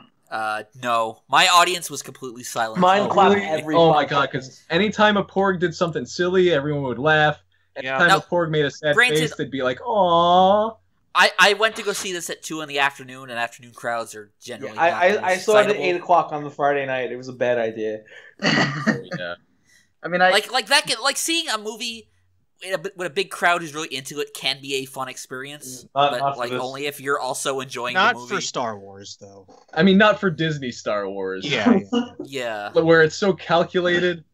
It's like you're falling right at like if I was a marketer and I was sitting in that audience, I would have fucking creamed myself. I would be like, yes, this is what I wanted. Like my toys. Fucking doyum. The Porgs weren't as obnoxious as I was expecting them to be. No, they weren't. I was terrible. I was mad that Chewie didn't eat that one though. Yeah, I wish he did. Like, I wish he would have just like eaten it. Despite, yeah, the Porg, like, you're fucking hungry, man. The Porgs don't really do that much. They're pretty innocuous to the story. It's really that BB-8 who's the one who does all the crazy hijinks in the movie. I kind of love the fact that BB-8 was like the true hero of the whole film. I mean, I've been saying this like forever. That of the original movies, R2 is the true hero. That is kind of true. It is just continuing the tradition of the robot being the real hero of the movies. But can we talk about how Rey kind of like steals R2's like place? How she's the one who opens all the doors now. Oh, did anyone else notice this? Yeah, like she's the one who does all the mechanical stuff. That R2D2. She's the mechanic of this group. Yeah, she'll pull out something from like a fucking switchboard and the door will open. Well, R2 and 3PO are pretty much useless now. They're just in here just for fan service, really. That's fine. Yeah. Like they have to be there, but they shouldn't be the focus anymore. Yeah, I like that they're there for continuity, but I really don't need them. I can't wait for them to show up in the Han Solo movie. Oh somewhere. no! I mean, if they can show up in Rogue One, then I guess they can. But it made sense when they showed up in Rogue One. No, it didn't.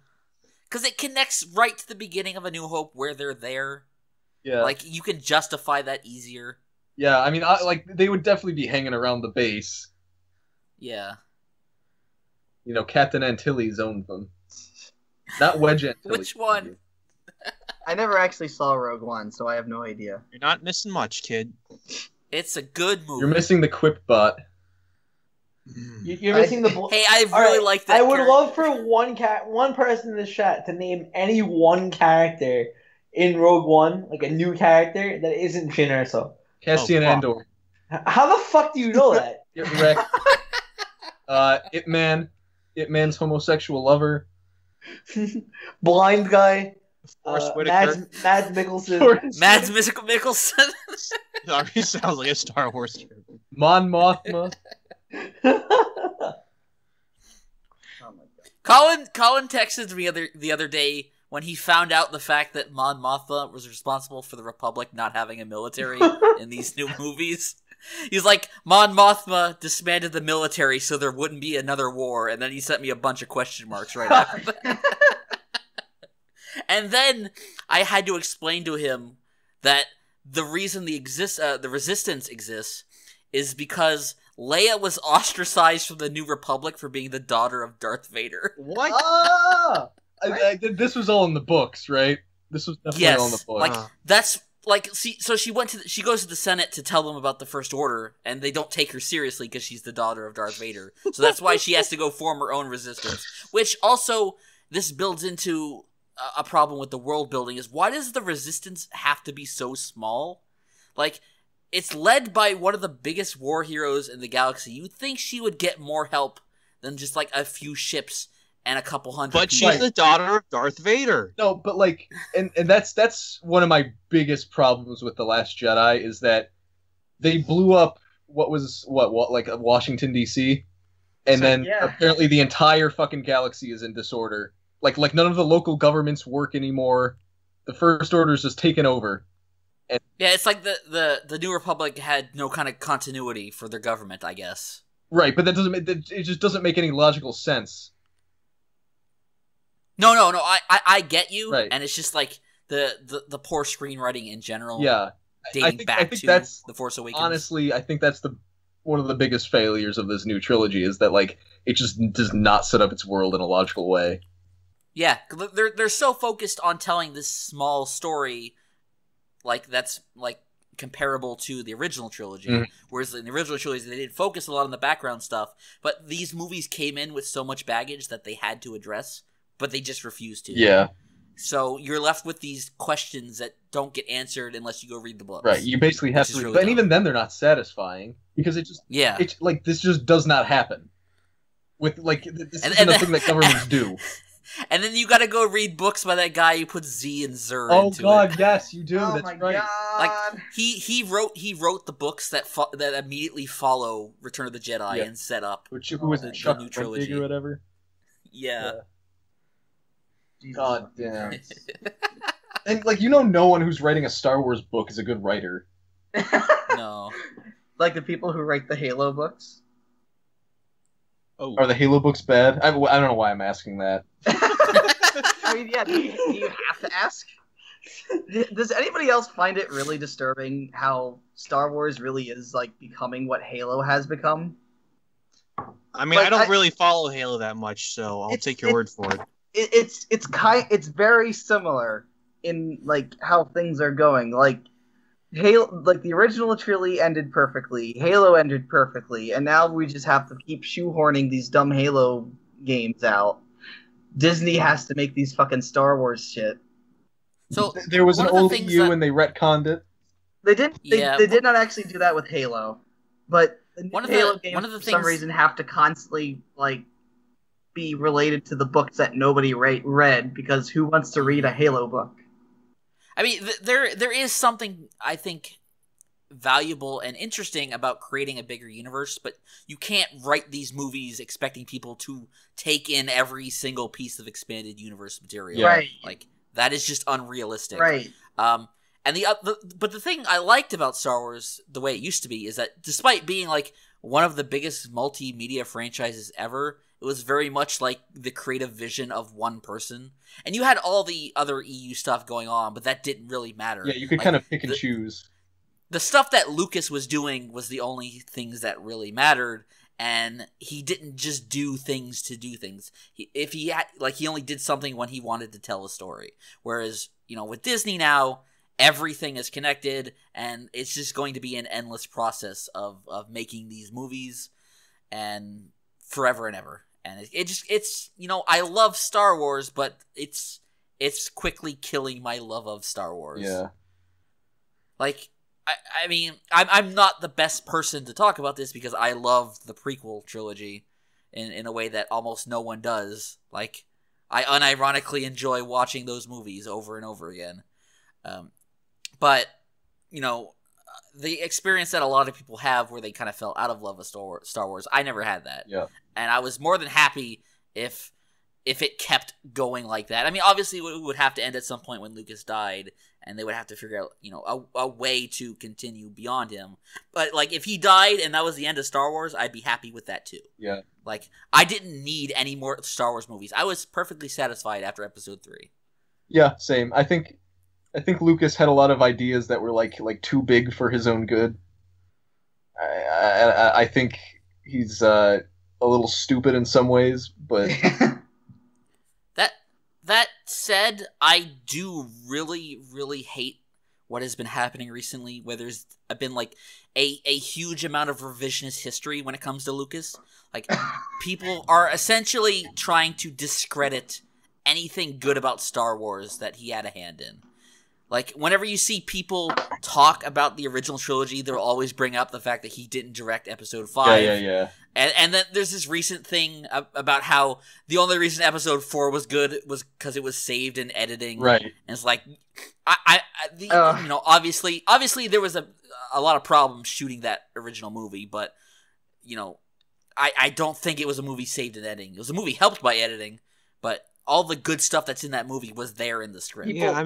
George Lucas used to be a good director. I mean, you look at American Graffiti, his movie before A New Hope, and that's an actual really good movie that stands on its own. So there was, some talent there. So people don't get that. If you look at the prequels, you can kind of see what he was trying to do with them, and it ended up falling on its face, partly because of his on his own merit, but also because of the reaction to Episode 1. I think he kind of scrambled to make the rest of the movies something that he didn't want to make them necessarily. Oh, hi, Collin. What? Are you guys? Hey, welcome to the podcast, Collin. You guys are recording? Yeah. Well, we're getting close to wrapping up. Yeah. Well, I didn't see this movie. But you know all the memes, so you can tell us about it. Yeah, I just like tell us stirring the about how pot. it's I don't care. It's a soy boy conspiracy. I mean, I did want to get the biggest hater of Star Wars ever into this podcast. Stop. Is that Collin? Yeah. No. My God. Collin hates Star Wars. I only like just tape shit. He hates Star Wars just as much as he hates Shirobako. Steve just is spreading lies on the internet right now. Good. Did you know Collin also has a foot Completely fetish? off guard by this. Oh my God. Listen, I just don't feel particularly passionate about Star Wars. So, Collin, how did you feel about The Last Jedi? Have not seen The Last Jedi. No, but how do you feel about The Last Jedi? Reach out with your feelings. My God. Listen, everything that I may or may not have stated regarding The Last Jedi, just take with a grain of salt, because everything I'm saying is completely out of context. How do you feel about But it was all right. Burning. Like we can validate it for you. It's all right. Tell me about the Like, strong women, Collin. I don't know about the strong women. Tell me about the ancient Jedi text. I don't know how well they're written or not, okay? All right. So, of all the stupid bullshit you've seen, Collin, what is the stupidest? Just from not even watching the movie, what sounds the dumbest? Listen, it's still going with the flappy mouth Yoda puppet. That's the Not stupidest Space thing? Leia? That was a pretty dumb decision. Not Space It was Leia? dumb. No Space Leia. Come on. Sorry, that webum came in a little bit later than the other ones, so that was You haven't had time to internalize that one yet. yeah.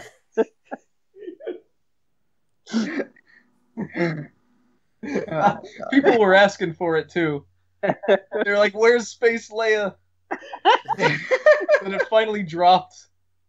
Also, There was- one quick thing can we talk about? the extreme disconnect or a difference in the Rotten Tomatoes score for this movie between the critics and the audience score. It's the Russian bots.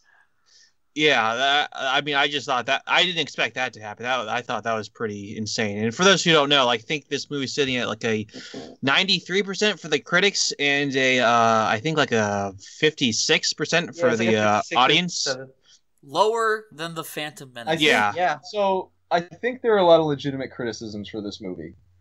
That said, I think the kind of people who are posting negative reviews for it are, like I said, the kind of people who view Star Wars as like its own living, breathing world, and how this movie is an affront to their fucking headcanon. Sure. Like the kind of people who see this as some fucking feminist conspiracy or some shit. I mean, Which also, totally I'd be on board with. I think this is also just like the culture we live in, where, you know, something you don't like even slightly, you have to go on the internet and just give it like a 0. I think if the Phantom Menace or whatever was released today, or or Rotten Tomatoes or whatever was as prevalent back then, I think it would have had like a 3% audience score. So I think like I said, like a lot of the criticisms you guys brought up makes sense, and I agree with a lot of them. But like a lot of those are not the criticisms I'm seeing brought up about this movie. Oh yeah. No, but I also hate the narrative that is formed around this film that like you just hate it because it's different. Yeah. Like right. I value this movie because it's different, but a lot of those things that it does different, it doesn't do very I think well. a lot of people do hate it because it's different, though. Yes, I can see that. I don't think that's universal, and I don't think it's necessarily the only reason they hate it, but I think people were going in expecting things from. I don't know. Like I said, we have this meta understanding of Luke Skywalker as a character, and I think that's where people are getting hung up on. And it's like, just let it go. But it's weird because I'm also coming from the perspective of I don't really care what they've done to his character because I'm not really invested in anything that happens in these movies. But I still dislike what they've done. Like I'm not coming at this being angry. That they did something to my precious Luke Skywalker. But that's how a lot of people sound. That is. Yeah, but yeah. I think like even if they're coming at that from maybe the wrong place, I don't think those criticisms are invalid because of that. I just completely disagree with them. So I don't know. That's different. That's entirely different. But that's why we have these podcasts to hash out these issues and. I don't think taking umbrage with oh God. I don't think taking umbrage with how a character is portrayed 30 years later, and I know that's quite a distance there.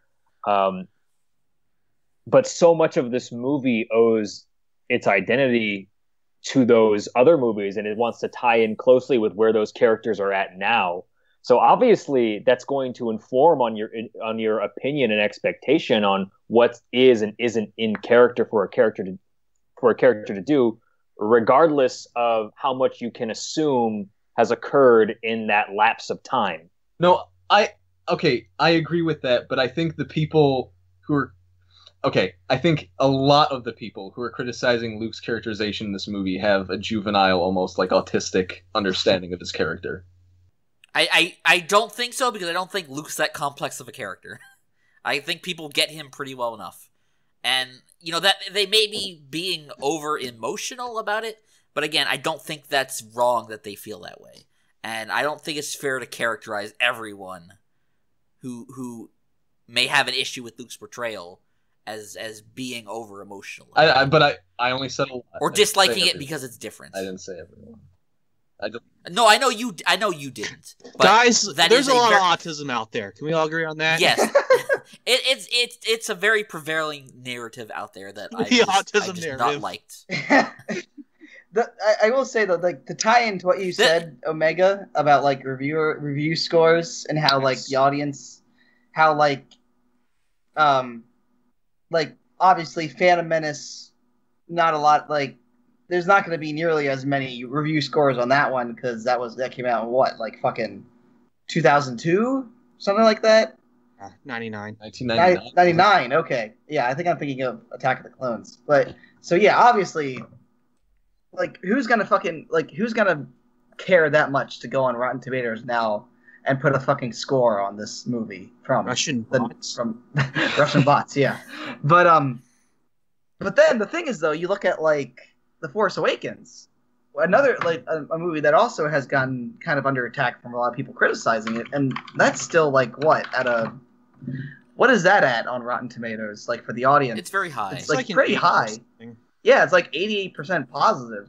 So like, But- maybe that's because it's like, oh, it's a new Star Wars movie, yay. Well, it's the ultimate but- fan service movie. I guess that is true. Yeah. That's I'm the other back. thing. Wait, was I addressed at all? Because I'm really. No. Nope. Oh, heck. But the thing is, and maybe this could be the final point on this, but what DL was talking about, like, yeah, there are people who maybe come at this movie with criticism from the point of view of like a diehard fan. But I also think there are a lot of people defending these movies just because they are Star Wars. We had a very similar thing with Episode 7, where anyone who criticized Rey was called sexist. Ugh. How dare you use a sexist term like Mary Sue to describe the character of Rey? There is just some desire from some kind of corner of the people who like these movies to defend them against all attacks. And I don't know why. Like, I mean, I get it, but like at the same time, this didn't exist for the prequel trilogy. Oh either. no. Like, Yeah, there's definitely that sect of people who is just like these fake nerds who are just enamored with new Star Wars, and anyone who doesn't like them is not. Like if it obviously never happened, but if you took these same movies and just if the director was George Lucas, people would have a very different opinion about shit them, on like them. people who Yeah. like them. Yeah. Oh yeah. Yeah, definitely.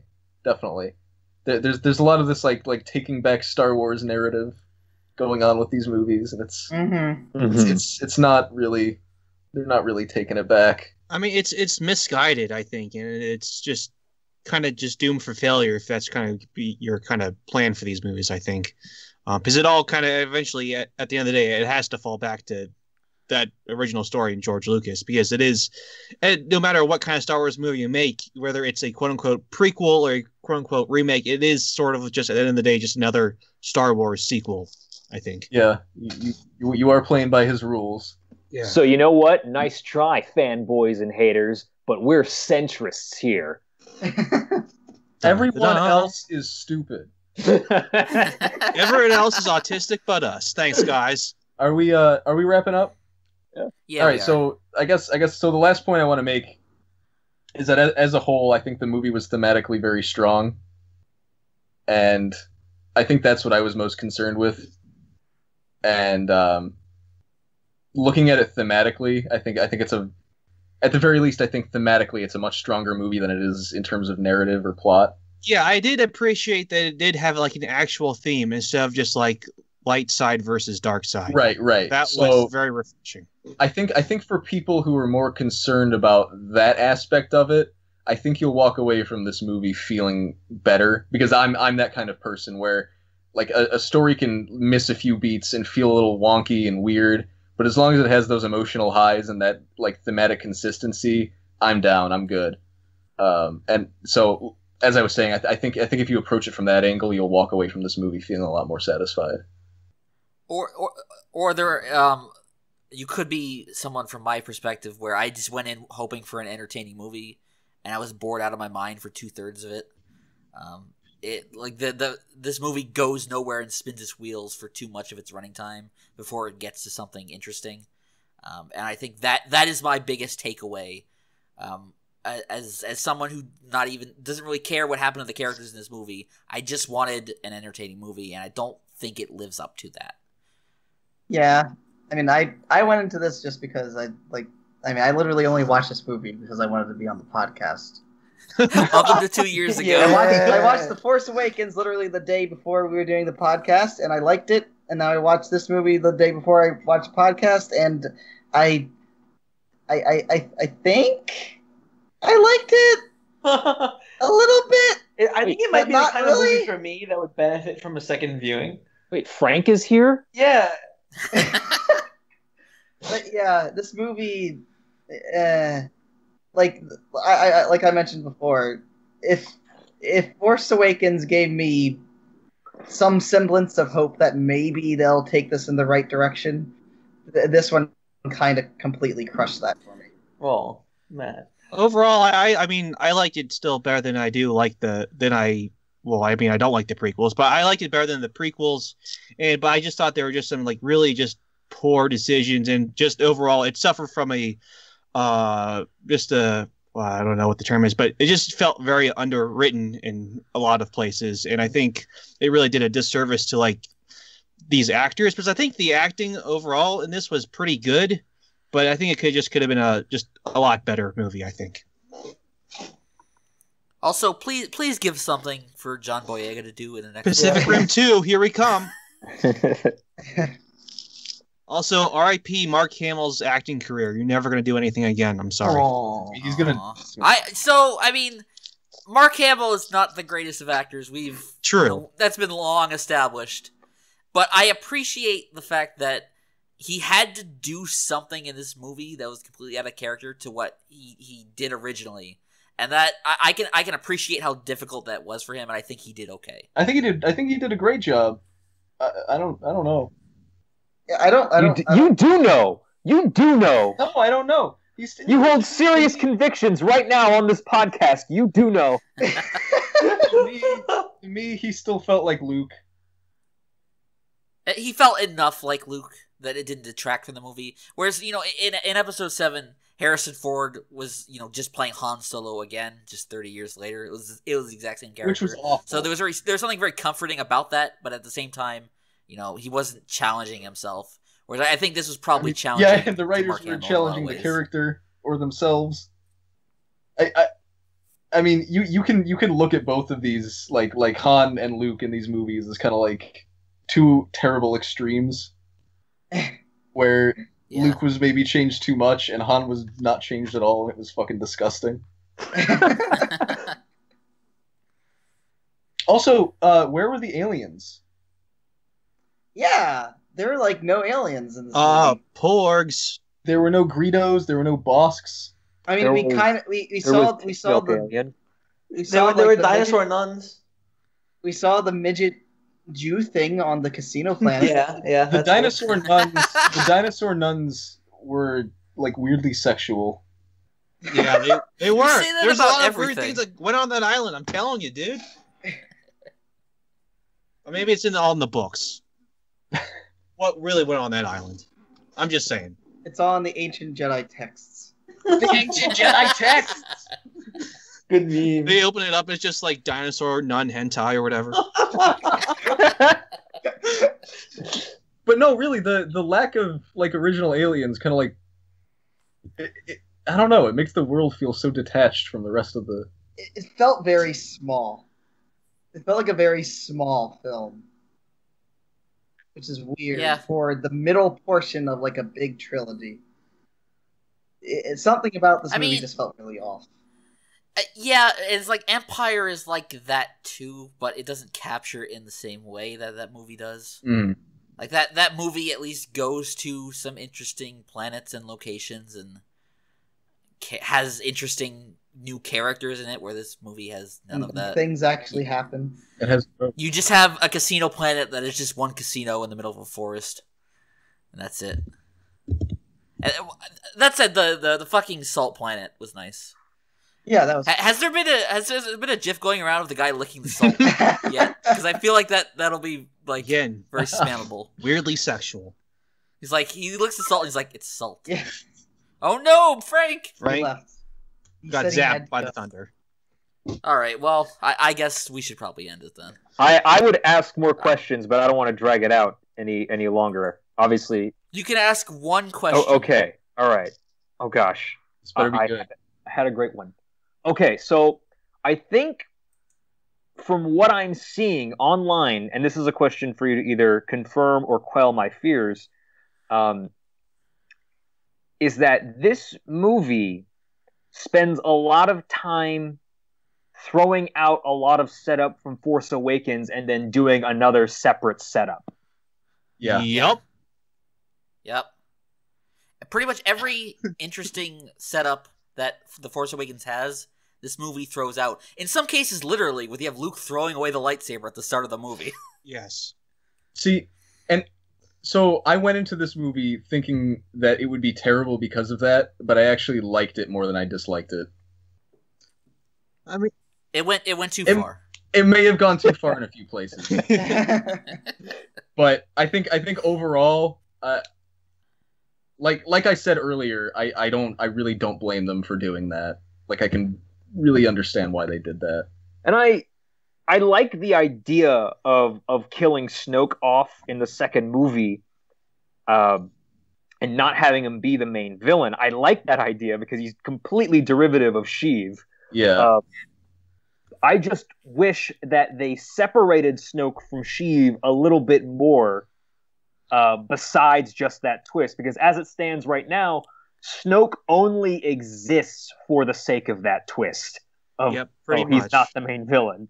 And he adds nothing else beyond that. I think I would have been less upset with the way they treated it if they had not said at some point that he is a character that's been around since, like, the prequel era. Like, they clearly built him up to be they hyped somebody, him up, and then he ended up being a nobody. Be sure to watch Star Wars Snoke coming in 2025. Snoke, a Star Wars. Yeah, Well, there it is. We still have time. We'll No, reconvene in 2 years. Snoke built R2-D2. They could reveal that Snoke was like a Force vampire, like the leaks were saying. Literally, no one ever dies in Star Wars except Harrison Ford. So I will say the only interesting explanation that they could have given Snoke that I would have been satisfied with is if he was Darth Plagueis. Oh, God. Because I feel like that would have brought all 9 movies together in a way that nothing else. Yeah, that would have been good. I really liked, and this is retarded, and I feel embarrassed to say this. I really liked the stupid fan theory that Snoke was like Darth Vader's burnt body resurrected. I never heard You never that heard before. that? Because the I mean, I've heard the stars kinda stupid matched up Ezra on his shit, head. but not that. And Why would that happen? I don't know. I don't know. I think there was more wait. to it than that. Wait. So the theory is that, like, so what you're saying is, if I'm getting this right, just from that brief description, Darth Vader dies, and then they resurrect his body, which has its soul of its own. Yeah, no. The idea was that like Anakin and Darth Vader were two separate entities, and when Anakin left the body as a Force ghost, all that was left was Darth Vader, and it resurrected itself or something. Oh my god, that's that doesn't make sense on a multitude of reasons. But that's so stupid. I would love it. I mean, or there's like that Snoke was Kylo Ren from the future. So wait, but There's a lot of dumb theories out there, guys. wasn't Darth Vader on a Death Star that was about to get vaporized or something? no, Darth Vader's body disappeared. That's why he was the Force ghost at the end of the movie. all right. No, I thought they cremated him. Oh, just his armor. No, they cremated the They suit. cremated the but suit. The only way that you can essentially become a Force ghost is you had to have your body. There's resurrected. rules That's something for you had this to do before you mysticism. died. I guess that's true, but I don't know. Maybe he could have been the exception. I don't know. But wouldn't it have been great if his body didn't disappear, and like as soon as Luke walked away, like he just got up and started running to like the nearest escape pod? Would it not Like be the most hype anime thing ever to have like Darth Vader's old body fight Anakin's Force ghost? I'm just saying. I'm just saying.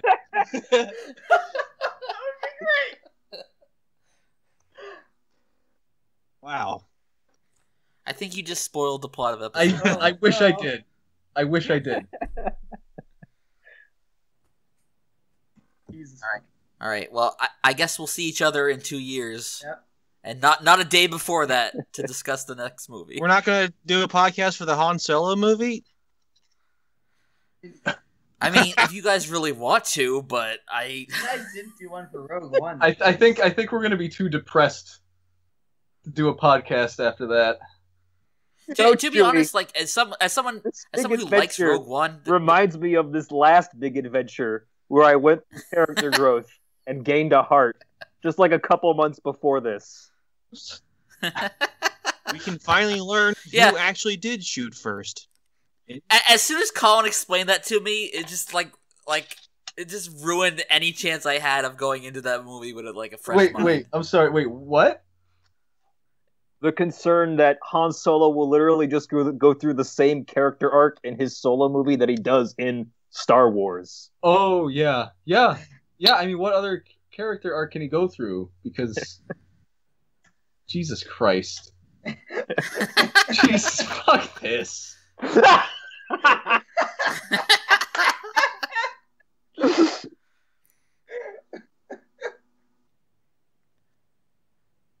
You think his black wife is going to be in it? I don't know. Did he have a black wife? Yes, and I don't. I know they cast a black actress for a role in that movie, so I don't know if it's going to be her. See, if it's not her, that already conflicts with the new canon they've established, which everything is canon now, so that has to be true. You think he's going to steal her from Lando? Oh my god! They made a bet. Who's Lando? Was it Donald Glover? Oh, yeah. No. Lando wasn't even that black. Well, I mean, when do you cross the black threshold with you? I'm just talking skin tone. I think we're done. Yeah, we should probably end this before someone says something really offensive, Collin. What? What, you don't know that thing that you always do? Like, as soon as we end the podcast, you start going on fucking racist rants all over the place? Year. He says this at least once a year on a podcast. Collin says the most racist shit you've ever heard, but not on the podcast. Only once we're done recording. This is actual bullshit. Just...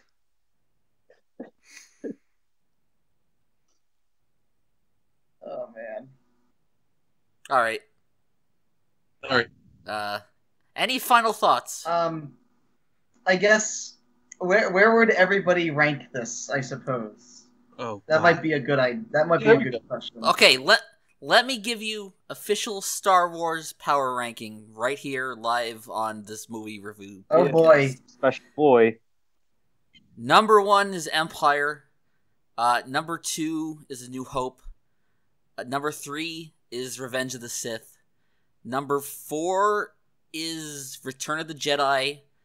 And then 5 would be Attack of the Clones. What?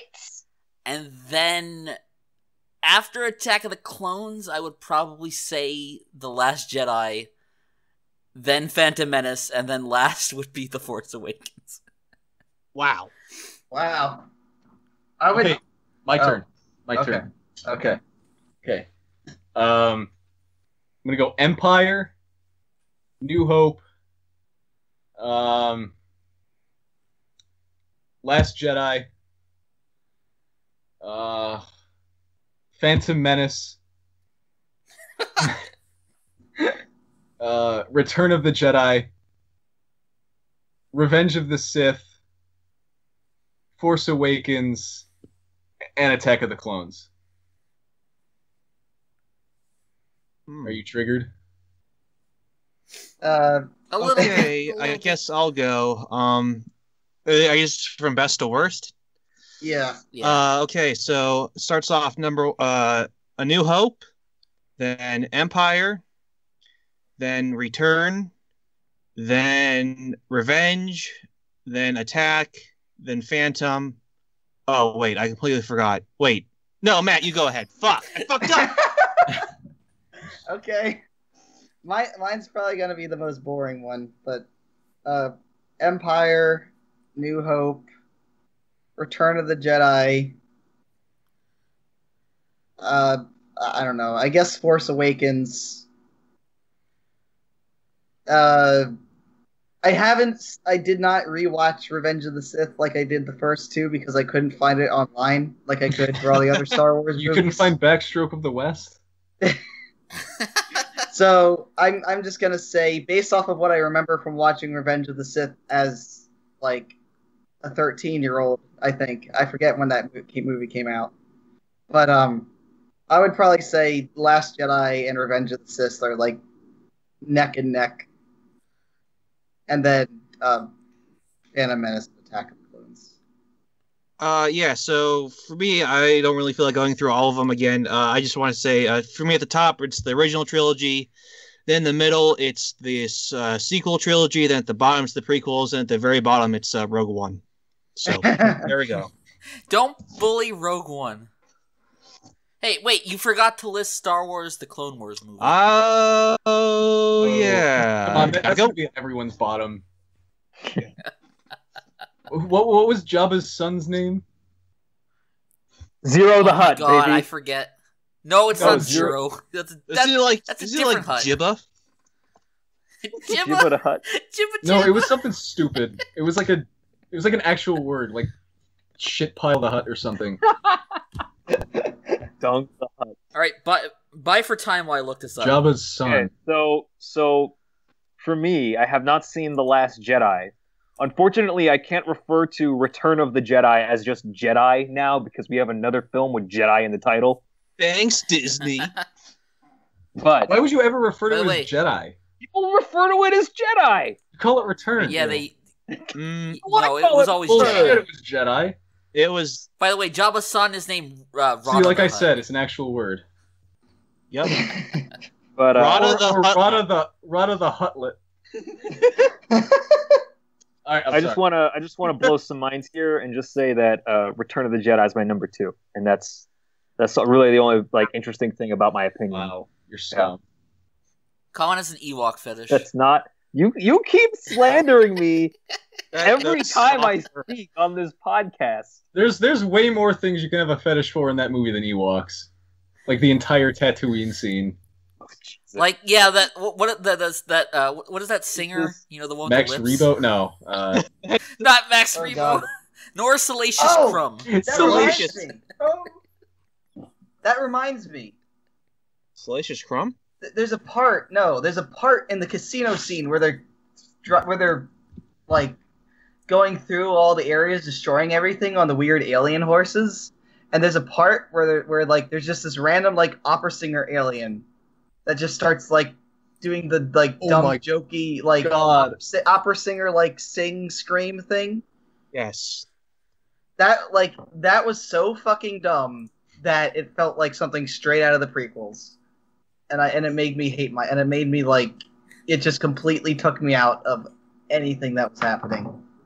Dio, I want you to read the title of this Wikipedia article. Evar Orbis and his jizz whalers.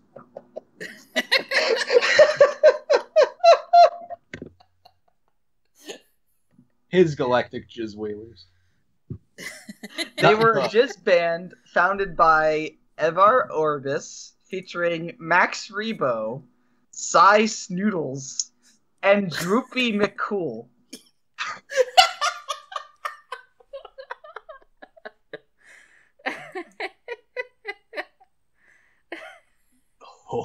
This reads like something out of a Douglas Adams book.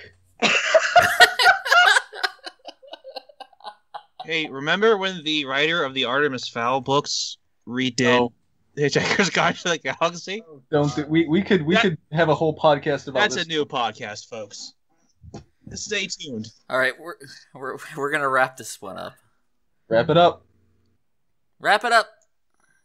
See you in 2 years. Bye-bye. Goodbye. Bye. Just winners.